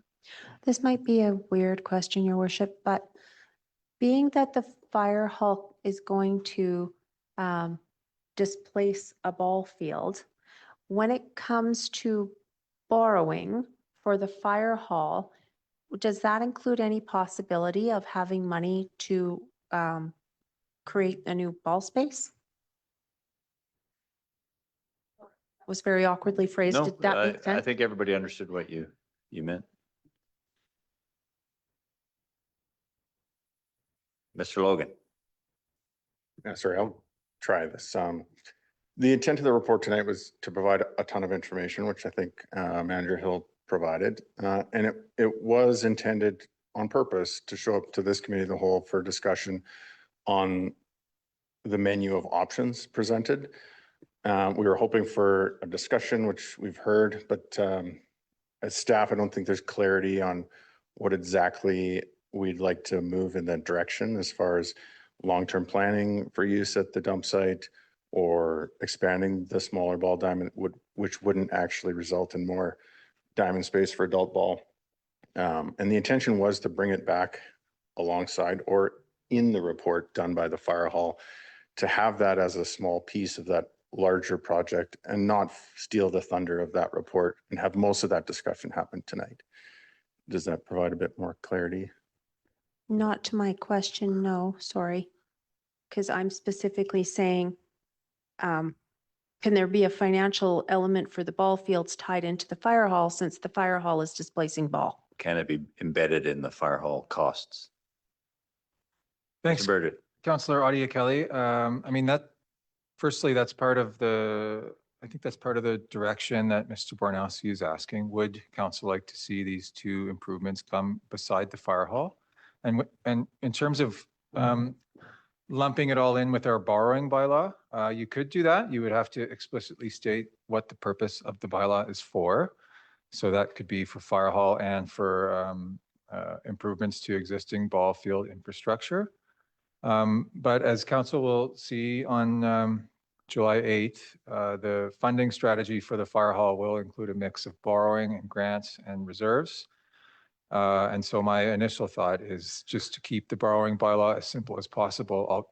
Any ball field improvements, I would likely just tie to our reserves instead of that borrowing bylaw to make it as clear as possible when being assessed by the province. But yes, it could in theory be used for both. Councillor Shoesmith. Thank you, Mayor Milligan. Two things. Firstly, since Councillor Hamilton's motion, I don't think specified at that particular meeting, I would like to second that motion that we hear back. And in the, I'd like to buttress what Councillor Ramadas said there. I think we should definitely hear from the ball players. I'm not sure I've hit a ball in 10 years, if ever. Tried. But we should definitely ask the people who are going to be using this. I feel I'm not, one to say this is what our ball field should or shouldn't be. Yeah, no, I appreciate that that they be made aware and the opportunity to speak to their preferences when it comes back. Do you need more direction than that, Mr. Bornowski, or do you need a level of specificity that we haven't provided, I guess is my question. Your worship, I don't in my mind or in front of me have the resolution that was moved and seconded. So I'm just a little vague on what it was specifically. I apologize. It slipped past me. Counselor? Basically, the motion was to bring this back at the July 8th meeting, but I understand further with further discussion that we need a little bit more clarity, and I'm not sure how I would clarify it at this stage, because I definitely agree with the notion of getting more input from the actual users before we make a decision. You know, do we expand the little ball field? Do we invest time and money into looking at a master facility or plan for pit or field thing out on the old dump site? Yeah, I'm not sure right now if I'm actually comfortable with choosing any of those directions or giving more specificity without further input. Well, it feels to me, without being too prescriptive, that we need this list sort of formalized, brought back as a possible menu, if you will, of options to move forward at some date, and have the input of the ball users to help us inform that decision making.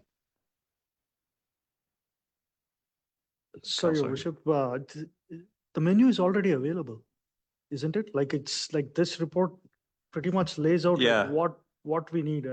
Yeah, but I think what we've heard is the missing piece is a view of what our user group's preferences are. Yeah.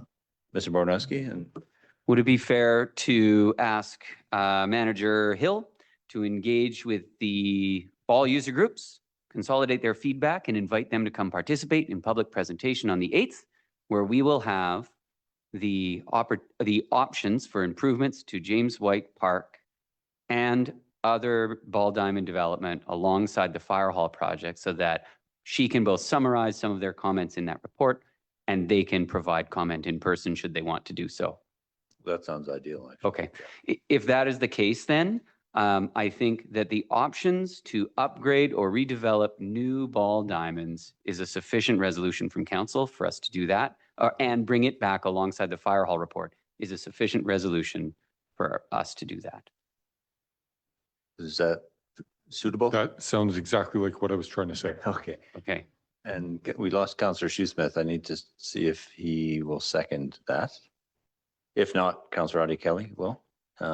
Any further discussion? All those in favor? We have quorum. No.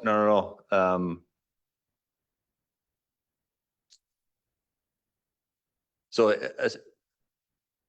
effectively the same, Councillor Shoesmith, the same motion, a little bit more specific, but does engage the user groups for their perspective as well. So, and we did pass it. Thank you. I know we did that. I apologize to our corporate officer. We did that a little bit out of sequence, but we'll pay for it later. That was the item arising out of committee of the whole. That moves us along to item 11 point. I just want to check with the group, given that, sorry, Councillor Smith, not to call you out, but that we lost you for a moment. Is everybody, would you like to take a 5-minute recess now? Okay, let's do that now. Yeah, sorry. So we'll take a short recess and we'll be back with you shortly.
Whenever you're ready, Ms. Rhodes.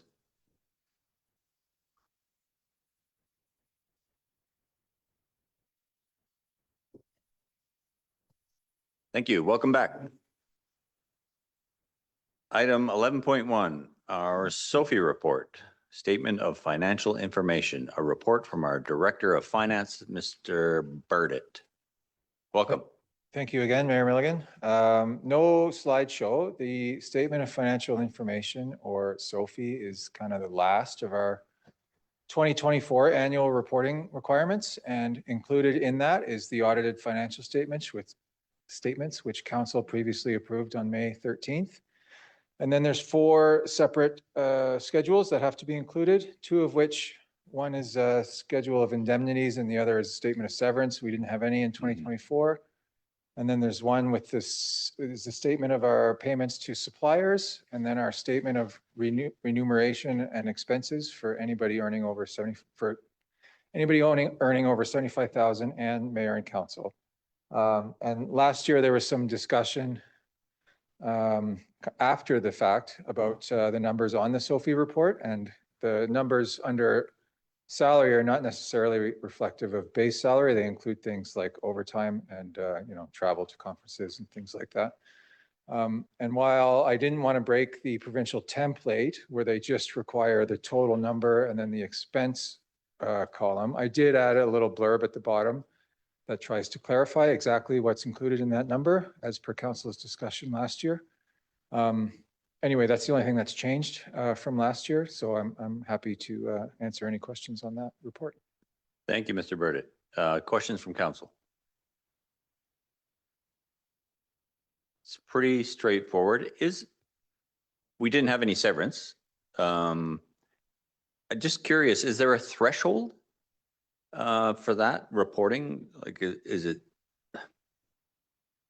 So would it be severance? So hypothetically, if we laid people off in the bargaining unit, would that be reported there as well as any staff that were terminated in the year? That's right. Any severance period has to Okay. go on that, and it's just a one-liner, number of agreements and total dollar amount. You don't Oh. have to have any details in there. Okay, thank you. Councillor Nixon. Thank you, Your Worship. Just curious about that. Just wanted the schedule of payments to suppliers, and is the Aaron Amundsen Memorial Pavilion for $42,000. I was just curious. Was that money already accounted for? Did we do that? Like, I just remember that years and years ago. Was it already in? We had that. It wasn't like part of our budget or anything like that. I don't remember it. No, Councillor Nixon. The one you're remembering from before was a grant that organization secured that had to go through the city. And then for whatever reason, the project fell through at that time, and then they secured a second grant, and that's now gone forward. So we distributed that money to them in 2024. Thank you. And you forgive my ignorance. Can you give me an example if we were to report something that would appear in the schedule of guarantee and indemnity agreements? What would an example be, if you could? Sorry not to put you on the spot. And it's moot because we don't have any, but I was just curious. That's a great question, and I haven't been asked it before, and I'm struggling to come up with an example off the top of my head. I'm going to keep trying over the next 60 seconds. So, if you have an example from a sister community or something that, yeah, if you can find it, I would just, and it literally is just a curiosity. So that if it does appear there, we're not, I guess, not surprised. yeah, I think first thing that comes to mind, I think if we entered into an agreement to like build facility on behalf of another user group, and we guaranteed them a certain amount of money, if we didn't come through on that agreement, see. we would have to report that separately. Okay. Something like that. Yeah. Okay, thank you. Anything else from council? Seeing nothing, I'll ask our corporate officer to read this lengthy recommendation.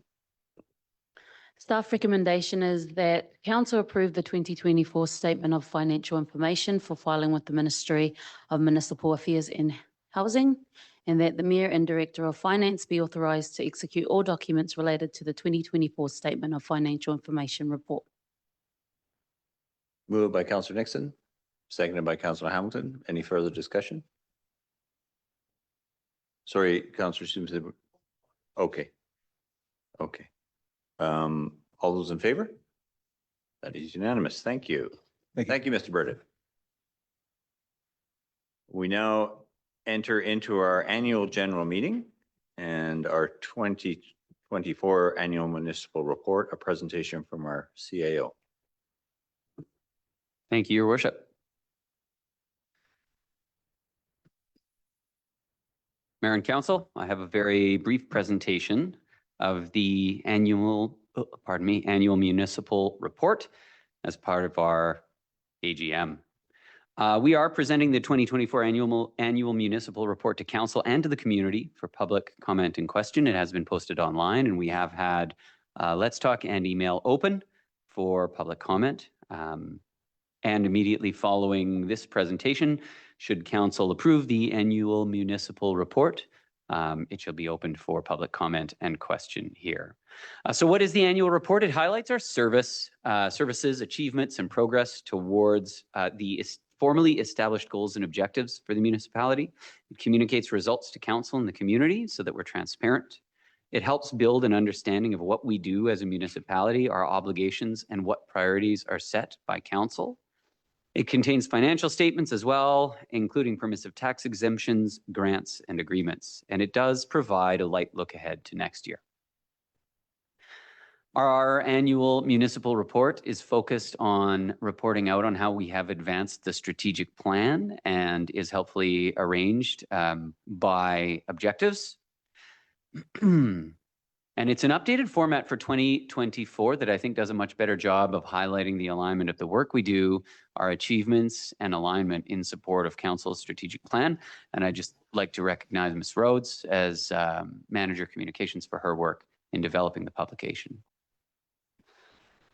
I wanted to share a few items that I feel are real highlights from the past year.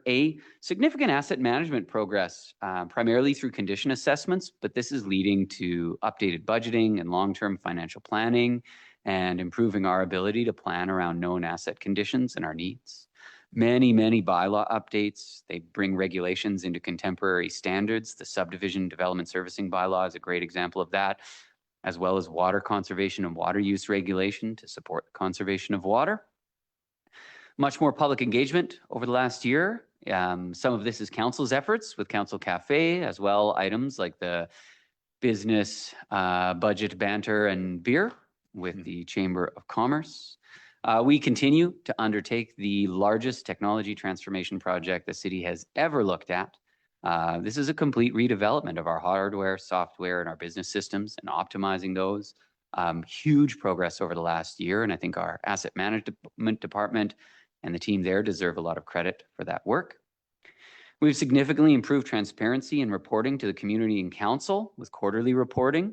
Also want to recognize the RCMP, who we hold a contract with, our municipal policing agreement, for their improvements in reporting and their presence in quarterly reporting, providing stats to council. And I do, given the heightened attention on development in Fernie, which is absolutely at a peak right now, want to recognize that last year we issued 91 building permits, 111 development-related permits, and 10 subdivisions, creating 56 new lots. That department is small but mighty and churns through a lot of work in the last year. And I look forward to next year being able to celebrate the launch of Cloud Permit and recognize how we've worked through that bit of a backlog that happens when you assign that capacity to implement a system in the middle of a busy community. Finally, I note it in my letter, which may not be as well written as the mayor's in the annual report, but to me, the absolute highlight is the opening of the skate park. It represents a level playing field for kids and adults in our community to come together and learn and play with each other in a really inclusive and really supportive environment. You don't have to be rich. You don't have to have a bike. You don't have to have a ski pass, and you can come and have an amazing time at an amazing public facility surrounded by amazing people.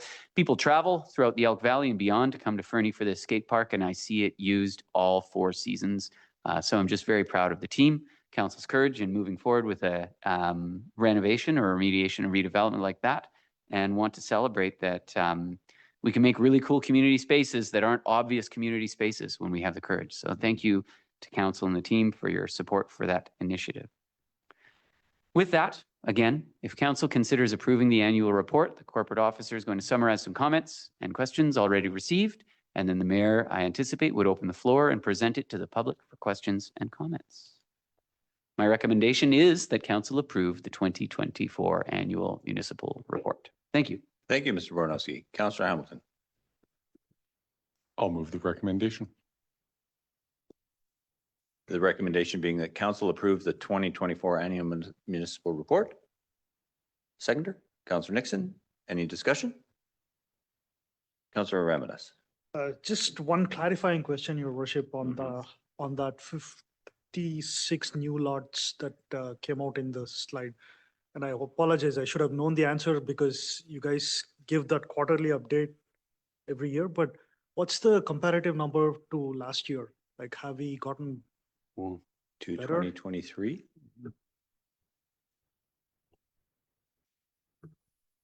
Not off the top of my head. I will try and get it. We've got a little bit of time and I'll see what I can pull up. I will give you the numbers. Yep. Councillor Audie Kelly. I just wondered about hearing the feedback that corporate officer was going to summarize. Was that supposed to be after we approve it? or- After we adopt it. Okay. Yep. Yep. Other discussion? I just wanted to share your observation, Mr. Bornowski. I was coming back from a mountain bike ride the other evening out of Ridgemont, and that skate park was slammed with kids. Like, it was busy. And it really has become a gathering hub. On a nice evening, it's incredible how many kids are there. Any further discussion? All those in favor? Thank you. That's unanimous. And with that, I'll open the floor to public submissions relating to the annual general meeting or the annual municipal report. Look to anyone in the gallery who wishes to speak to it. Approach the podium.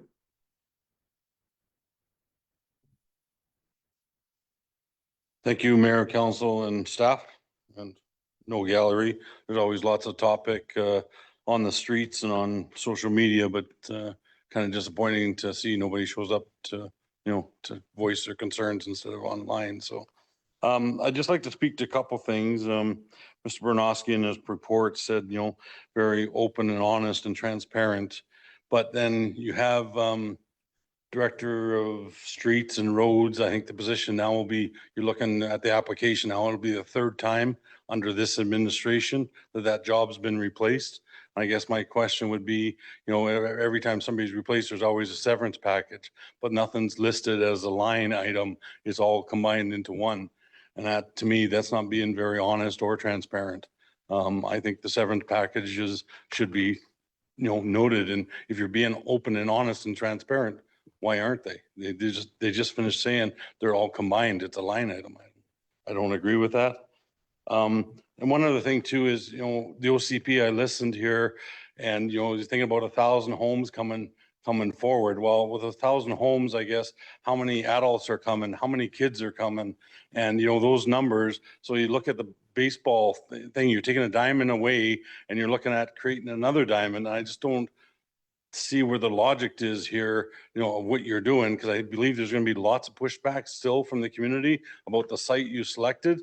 But how many of those people that are coming into these 1,000 new homes are going to want to play ball? How many are going to have families? How many are going to have kids? So those numbers that you look at now, when you want to OCP with 1,000 new homes, I don't think those numbers relate. You can't predict what the future is going to be if you want to OCP saying 1,000 new homes.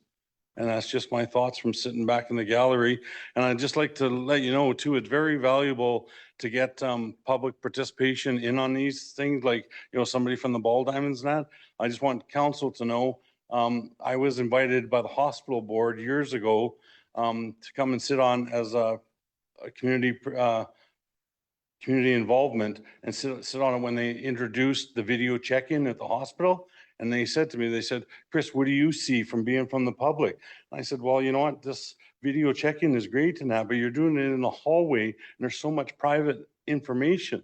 And they didn't see that as a committee. They didn't see that, but I seen it as participation from the public. So I just want you to know, it's very, very important to invite these individuals to come here to talk about the ball diamonds, talk about the fire hall, hear the real stories. And like so much can be lost in translation, whether it's between the ball field, minor ball and that, and staff, so much can be lost in the transparency of it. And I just think you got to really hear it from the people because public participation is everything. So I thank you for your time. Thank you, Mr. Inglis. And just points for clarification for the folks listening at home. If someone resigns from their position, takes another job, they don't receive a severance package. So I think most people are aware of that. And the notion of 1,000 homes, we haven't yet received the updated housing needs assessment report. And so that was a notional number our consultants were sort of throwing out there as a point of conversation. And when that housing needs report comes to council, we'll have a clearer picture of what those numbers are. Mr. Bornowski? Yeah, I'd just like to confirm that there have been no severance packages in the past year. Yeah, understood. Mr. Burdett was quite clear, but thank you for reiterating that. And with that, I'll turn to our corporate officer. And I apologize, Ms. Rhodes, unless somebody has indicated a desire to speak online. No, thank you. Through the chair, staff received 2 written submissions from members of the public in relation to this matter. The first was a lengthy anonymous submission. However, in accordance with standard protocol, anonymous submissions are not read into the public record and therefore will not be presented tonight. The second submission was received from Kim Lancaster. To summarize the key points of her correspondence, council was asked to answer how the city of Fernie can give themselves a very large raise without taxpayers' input. And council is also asked how the city of Fernie is going to fix the issue of taxpayer mistrust. These constitute all the written submissions received on this item. Thank you, corporate officer. I'm curious on the first issue. Is it referencing council giving themselves a raise? No. Sorry, the city of Fernie staff. Okay. All that is governed by policy and Mr. Bornowski, can you speak to that? Yeah, thank you. I did, based on that, reach out to ask where the idea is coming from and would highlight, we've discussed this previously. The exempt team compensation is governed by a policy. And in fact, our wages don't increase outside of when collective agreement wages increase. And so if you look back at the SOFI from last year and the SOFI from this year, you will see there's no functional increase. Some individuals work a lot of overtime and have some of that paid out, which, as Mr. Burdett talked about, is included in that remuneration column. But base salaries have not changed for the majority of employees unless they are completing successfully performance reviews, paid less than the average across our comparators, and are moving up to achieve the average compensation for their role of our comparator municipalities. So it would only be individuals currently on a salary progression where they hadn't yet reached the mean. Correct. Median. Correct. Median. Yeah. Sorry. Thank you. Thank you. Appreciate that clarification. Thank you. And Councillor Roddy Kelly. Your Worship, I would be interested in hearing from the community what additional measures they feel we could take to work on any trust issues. Do we need to schedule more engagement? I don't want to be critical, but I do want to note for the record that our last town hall was very low attendance. Our budget open houses have very low attendance. So if the community has suggestions, I would love to hear them, because I think I don't want to speak for anyone else at this table, but I am going to say that I think we all share a love of this community, and we want to be open and transparent. And if people have questions or concerns, I want to hear about them. I don't think anyone's trying to hide things. So if the people listening, if you have suggestions what more council can do, please share them. Yeah, thank you for that. I agree with that wholeheartedly. We do make a lot of effort to engage with the community, and we have, and I recognize, sort of looking at Councillor Ramadas, we have the council cafe, but we hold it always when he's at work, so he isn't able to attend. But there's maybe some tweaks we can make going forward. But overall, yeah, most of our public engagement events are quite have low attendance. So, and I get people are busy, they have busy lives. Yeah, their feedback would be vital to that question. Thank you.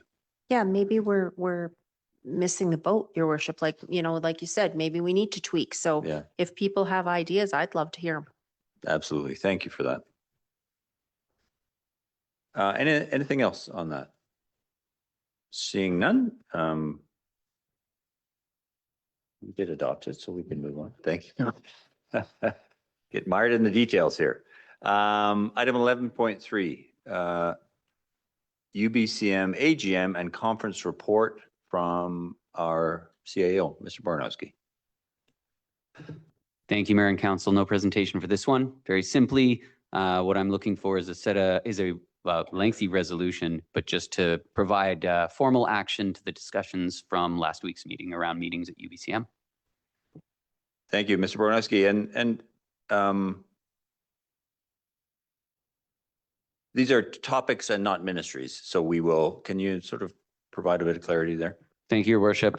The way we've crafted the resolution is to suggest the topics that we would request meetings with ministers, ministry staff, or the most appropriate provincial agencies or organizations at the conference on these subjects, such that we could, without coming back to council and asking again if we need to add another minister or pigeonholing ourselves, we can make sure that we've got the most appropriate and if and where there's benefit, multiple meetings.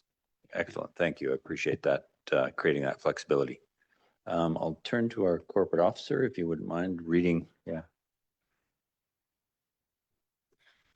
The staff recommendation is that council directs staff to request meetings with ministers, ministry staff, or the most appropriate provincial agencies or organisations at the 2025 Union of BC Municipalities Conference and Annual General Meeting to discuss the following topics.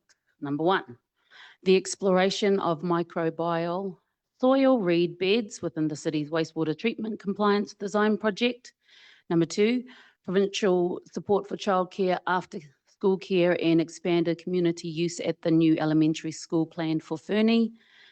Number 3, strengthening local food security initiatives, particularly in relation to schools and students in need in Fernie. Number 4, improving safe and timely access to healthcare services in the community. Number 5, understanding and support to address servicing constraints related to the small-scale multi-unit housing and other forms of development. Number 6, the importance of expanded local and regional public transportation options. And number 7, consideration of establishing an insurer of last resort. Moved by Councillor Hamilton, seconded by Councillor Nixon. Any further discussion? All those in favor? Oh, sorry, discussion? Yeah. Sorry. I just have one point, Your Worship, and I apologize. I wasn't there in the last meeting, and I went through the Zoom video recording, and I'm in support of all the 7 items that we have on the list there. It's just a point I want to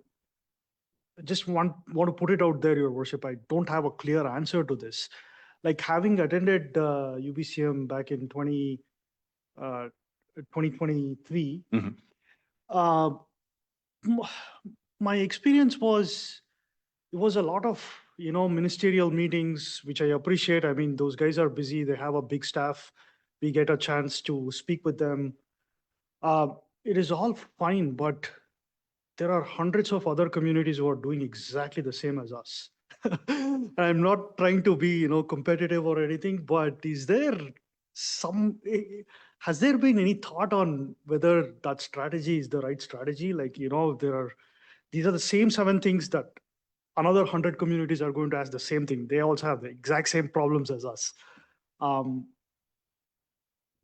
what can you potentially do to have a little bit more of a FaceTime with these folks? Like, if it's a big corporation, they would just hire a lobbyist. Yeah. They'll go to Victoria and do their bidding, right? Yeah. And us being a municipality, I appreciate we don't have that kind of a lever to pull for ourselves. But is there anything else? Like, sometimes I feel like it's more performative and not necessarily tangible, and it's no fault of ours. Like, we are Yeah. trying hard, but Yeah. really, like, how do we get the message out and have some extra edge?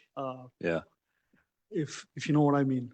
Yeah, I think it's a good question, and it is well, first of all, I would comment that I think the way this resolution is written, it provides certainly staff with some flexibility in terms of who are the right people to target. Like, sometimes it's not the minister, it's the ADM or the DM. So I think that's a good first step. I think ultimately, if the issue is important enough for us, one or several of us need to go and see the minister face to face. I think that's how you get that FaceTime, which in itself is not inexpensive, right? So we have to do a bit of a cost benefit analysis. There have been, I will say, some successes. We had just anecdotally, we had that resolution that we put forward and then withdrew, that created enough noise that the minister was incredibly receptive when we met with the minister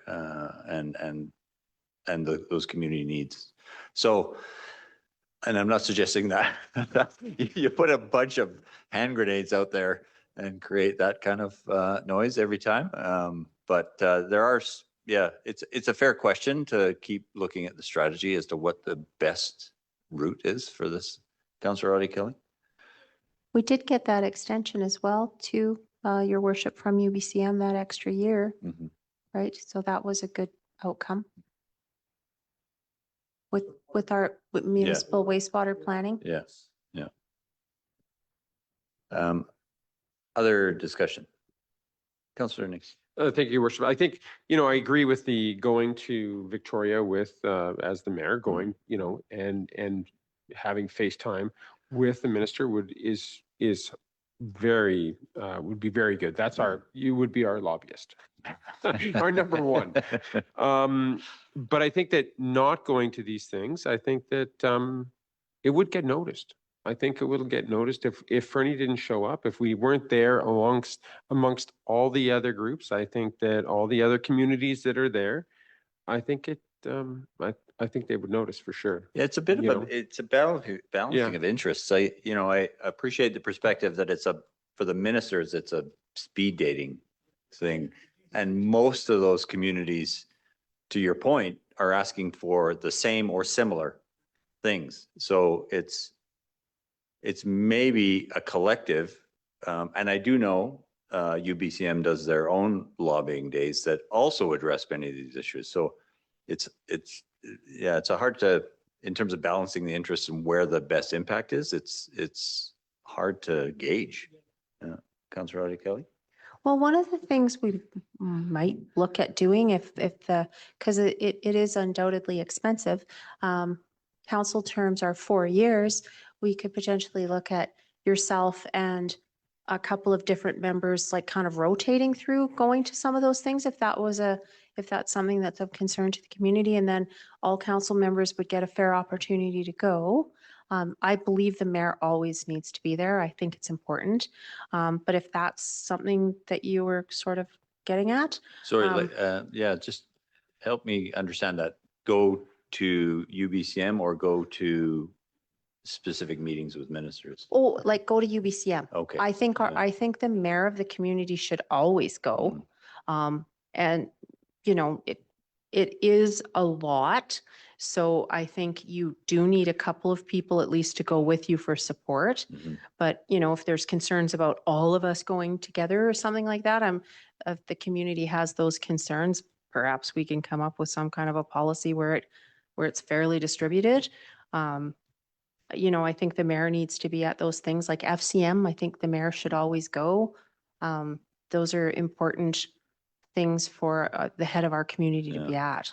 One of the things we haven't done, or we've talked about it, but we haven't really done as a council, is strategize immediately in advance of something like UBCM. So while we often all go into the meetings together, there's probably a percentage to be gained in doing different meetings simultaneously, like hitting as many staff and minister meetings as possible. And I think that's maybe something we should definitely consider in advance of this one, to see, to your point, get the greatest advantage of our time there. Councillor Hamilton. Thank you. In years in the previous term, that was certainly something that we had to do just by scheduling. You know, we've been extremely fortunate the last couple UBCMs in this term that we haven't had concurrent meetings. So we have all been able to attend every meeting. Right.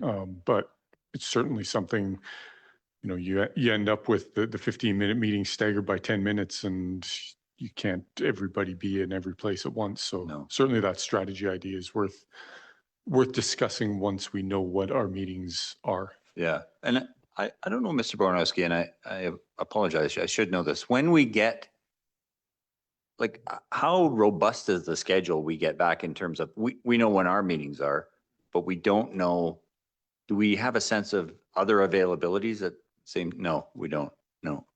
There's an appointment desk that you can work day of.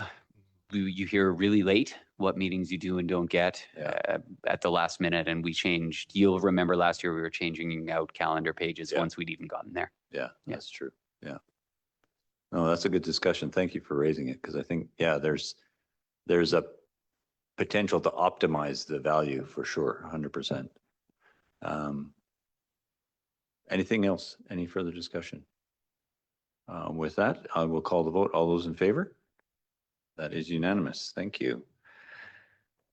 We move on now to reports from council, and I'll start with Councillor Schussman.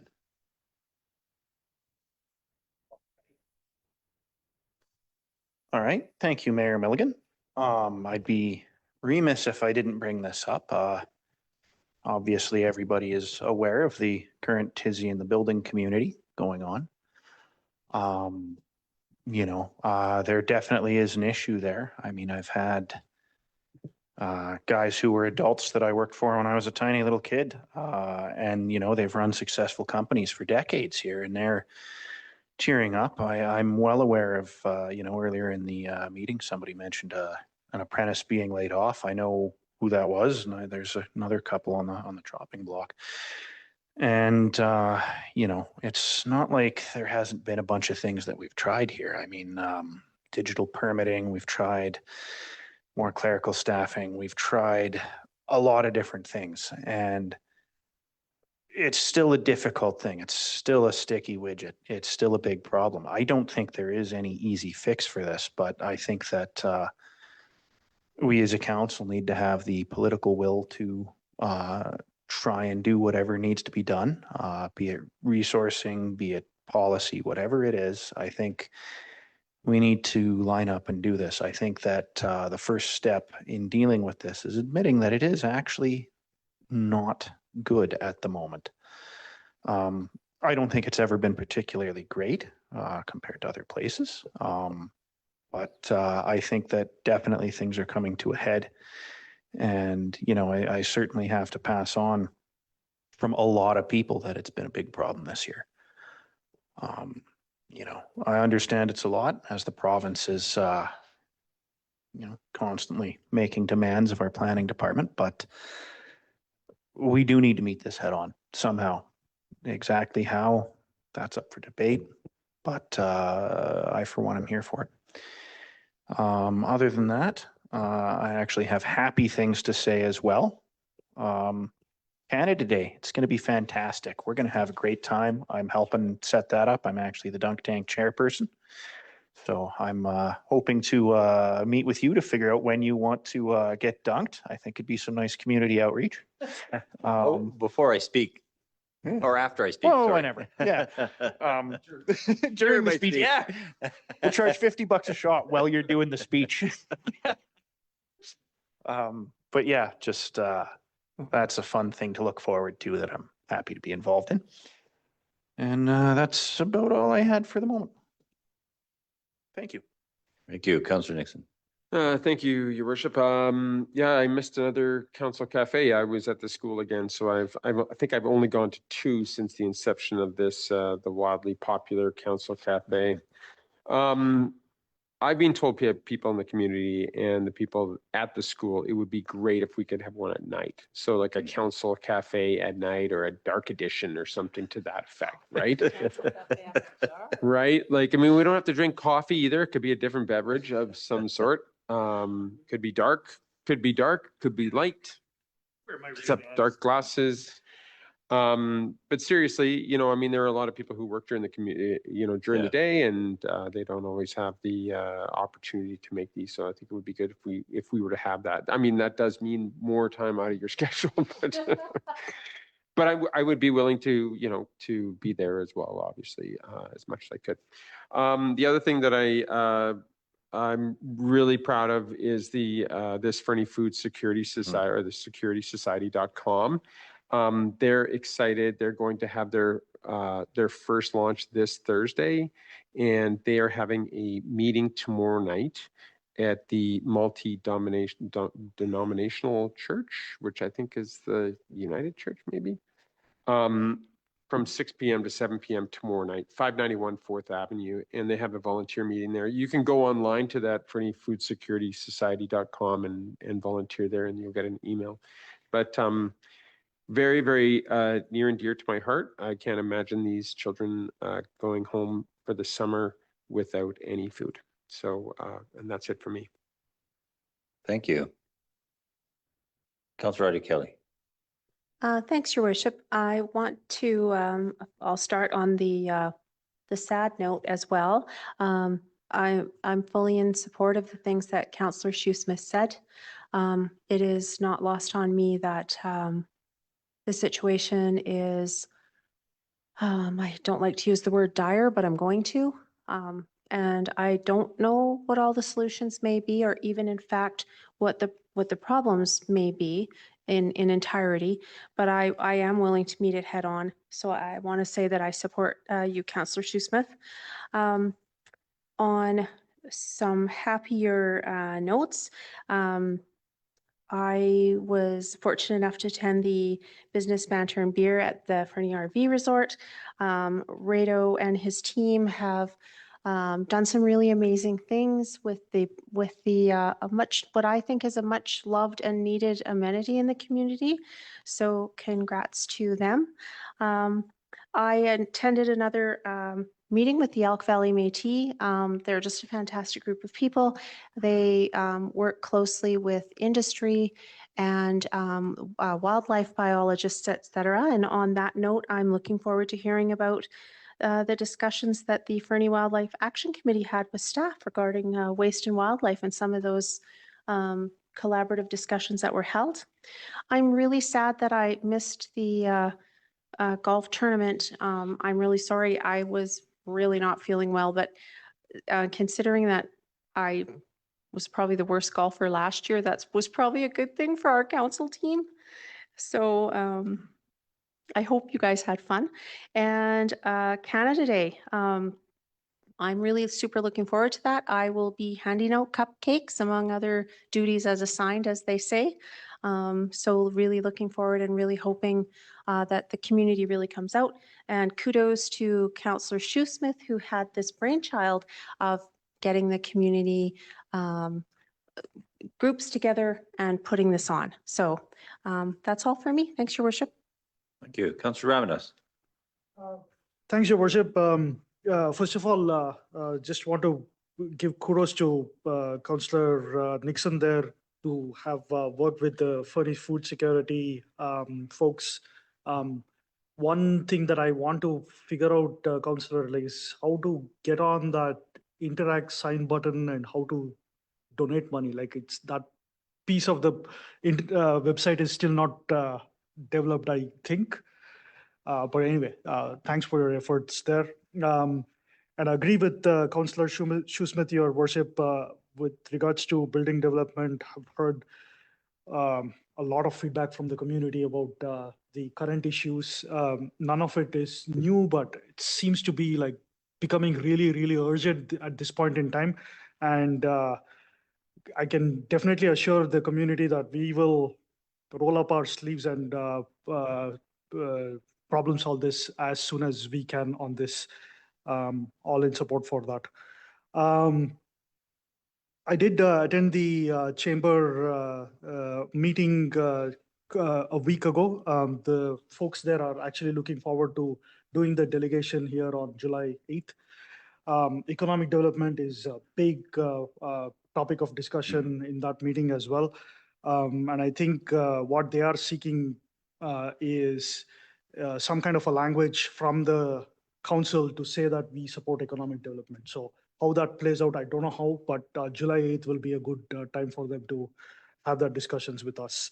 Like other councillors mentioned, I'm also looking forward to the Canada Day cupcake stuff there. So yeah. Thank you. Councillor Hamlet. Thank you. I'm going to start from the bottom of my list and work my way up. So I was at the Fernie Chamber Golf Tournament. Congratulations to the organizing group. It was fantastic. However, I wasn't successful in defending the most honest score this year. We could blame Councillor Audia Kelly, but we won't. Also, I'd like to congratulate Fernie Youth Soccer Association.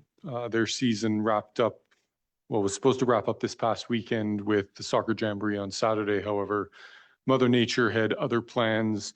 But apart from that little hiccup at the end of the year, it was a fantastic year and extremely well organized and run. And thanks to all the volunteers who helped make that happen.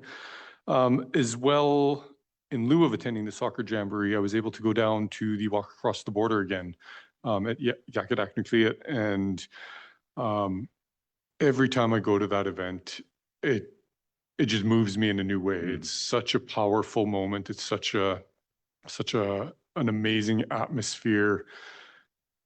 Talking to all the people you meet down there, listening to Nasukan Gravel and how she talks about her people and relationship reconciliation. And even this year, you know, she was telling some stories. She literally just got back from a 3-week tour through the USA, and her experience being down there at this time was moving. And unfortunately, I won't be at Canada Day. I'm about to embark on my annual pilgrimage back to the flatlands of Saskatchewan. So I will not be in person at our July 8th meeting, but will be attending remotely. Thank you, Councillor. Yeah, I will start as many have, acknowledging the feedback we've been receiving from the community on building and development permit challenges, and just to assure people that is a very live discussion inside the city of Fernie, and as councillors have indicated, it is a priority for council as well. So like everyone, attended the business beer and banter at the Fernie RV Park. It was an excellent experience. Enjoyed it very much. On the Wednesday, June 18th, I got to attend internally the Employee Long Service Awards here, and I want to congratulate everyone who received a Long Service Award, but also congratulate our Culture Committee for the work they did. It was an excellent event and very relaxed, and although I won't call him out, but the one fellow who was so nervous he sat while he made his speech. I was quite taken with that. It was, but his heart was certainly in it. It was, I'll give him full marks for that, but an excellent event in the end. And the following day, I attended the Tanaha Charity Golf Tournament at St. Eugene, and again, always a great event. Thoroughly enjoyed it, and our team, our DK team, actually finished 8th. And I only know that because that's where the prizes started. So we got St. Eugene hats. But you'd think we'd won a gold medal. It was quite comical. And like Councillor Hamilton, attended Indigenous Peoples Day at Yakutat Nucleate, and the border walk, I felt this year was increasingly profound, given that what was a very open border, it feels increasingly challenging to cross. And as such, I felt that event resonated very powerfully this year, not least of all, as you say, from Nasukan Gravel's comments about her experience in the United States. Yesterday, I was able to join the BC Ambulance service here in Fernie to participate again in Long Service Awards. Guy Hicken, who received a 20-year service award, and Dal Duff, she received a 30-year service award. And so it was a real pleasure to thank those people for their ambulance service in our communities. Not all in this community, but 20 and 30 years with the ambulance service is a significant milestone. So I was grateful to participate. Tomorrow night, participating in a Fernie Trails Alliance board meeting. And like everyone, looking forward to seeing everyone at our Canada Day celebrations, and want to give an advance shout out to the community groups who've worked very hard to organize it for us this year. And hopefully the dunk tank raises a bit of money. I am putting my name on the line for you, Councillor Shoesmith. So thank you. With that, I will turn to our corporate officer to read our late item 16.1. The staff recommendation is that the meeting be closed to the public pursuant to section 90 sub 2 sub B of the Community Charter, as the subject matter being considered at this time relates to consideration of information received and held in confidence relating to negotiations between the municipality and a provincial government or the federal government, or both, or between a provincial government or the federal government, or both, and a third party. And that the meeting be closed to the public pursuant to section 90 sub 1 sub C of the Community Charter, as the subject matter being considered at this time relates to labour relations or other employee relations. Mover, Councillor Hamilton, second by Councillor Audia Kelly. Any discussion? All those in favor? We are now going into close, and I'll give folks a few minutes to vacate.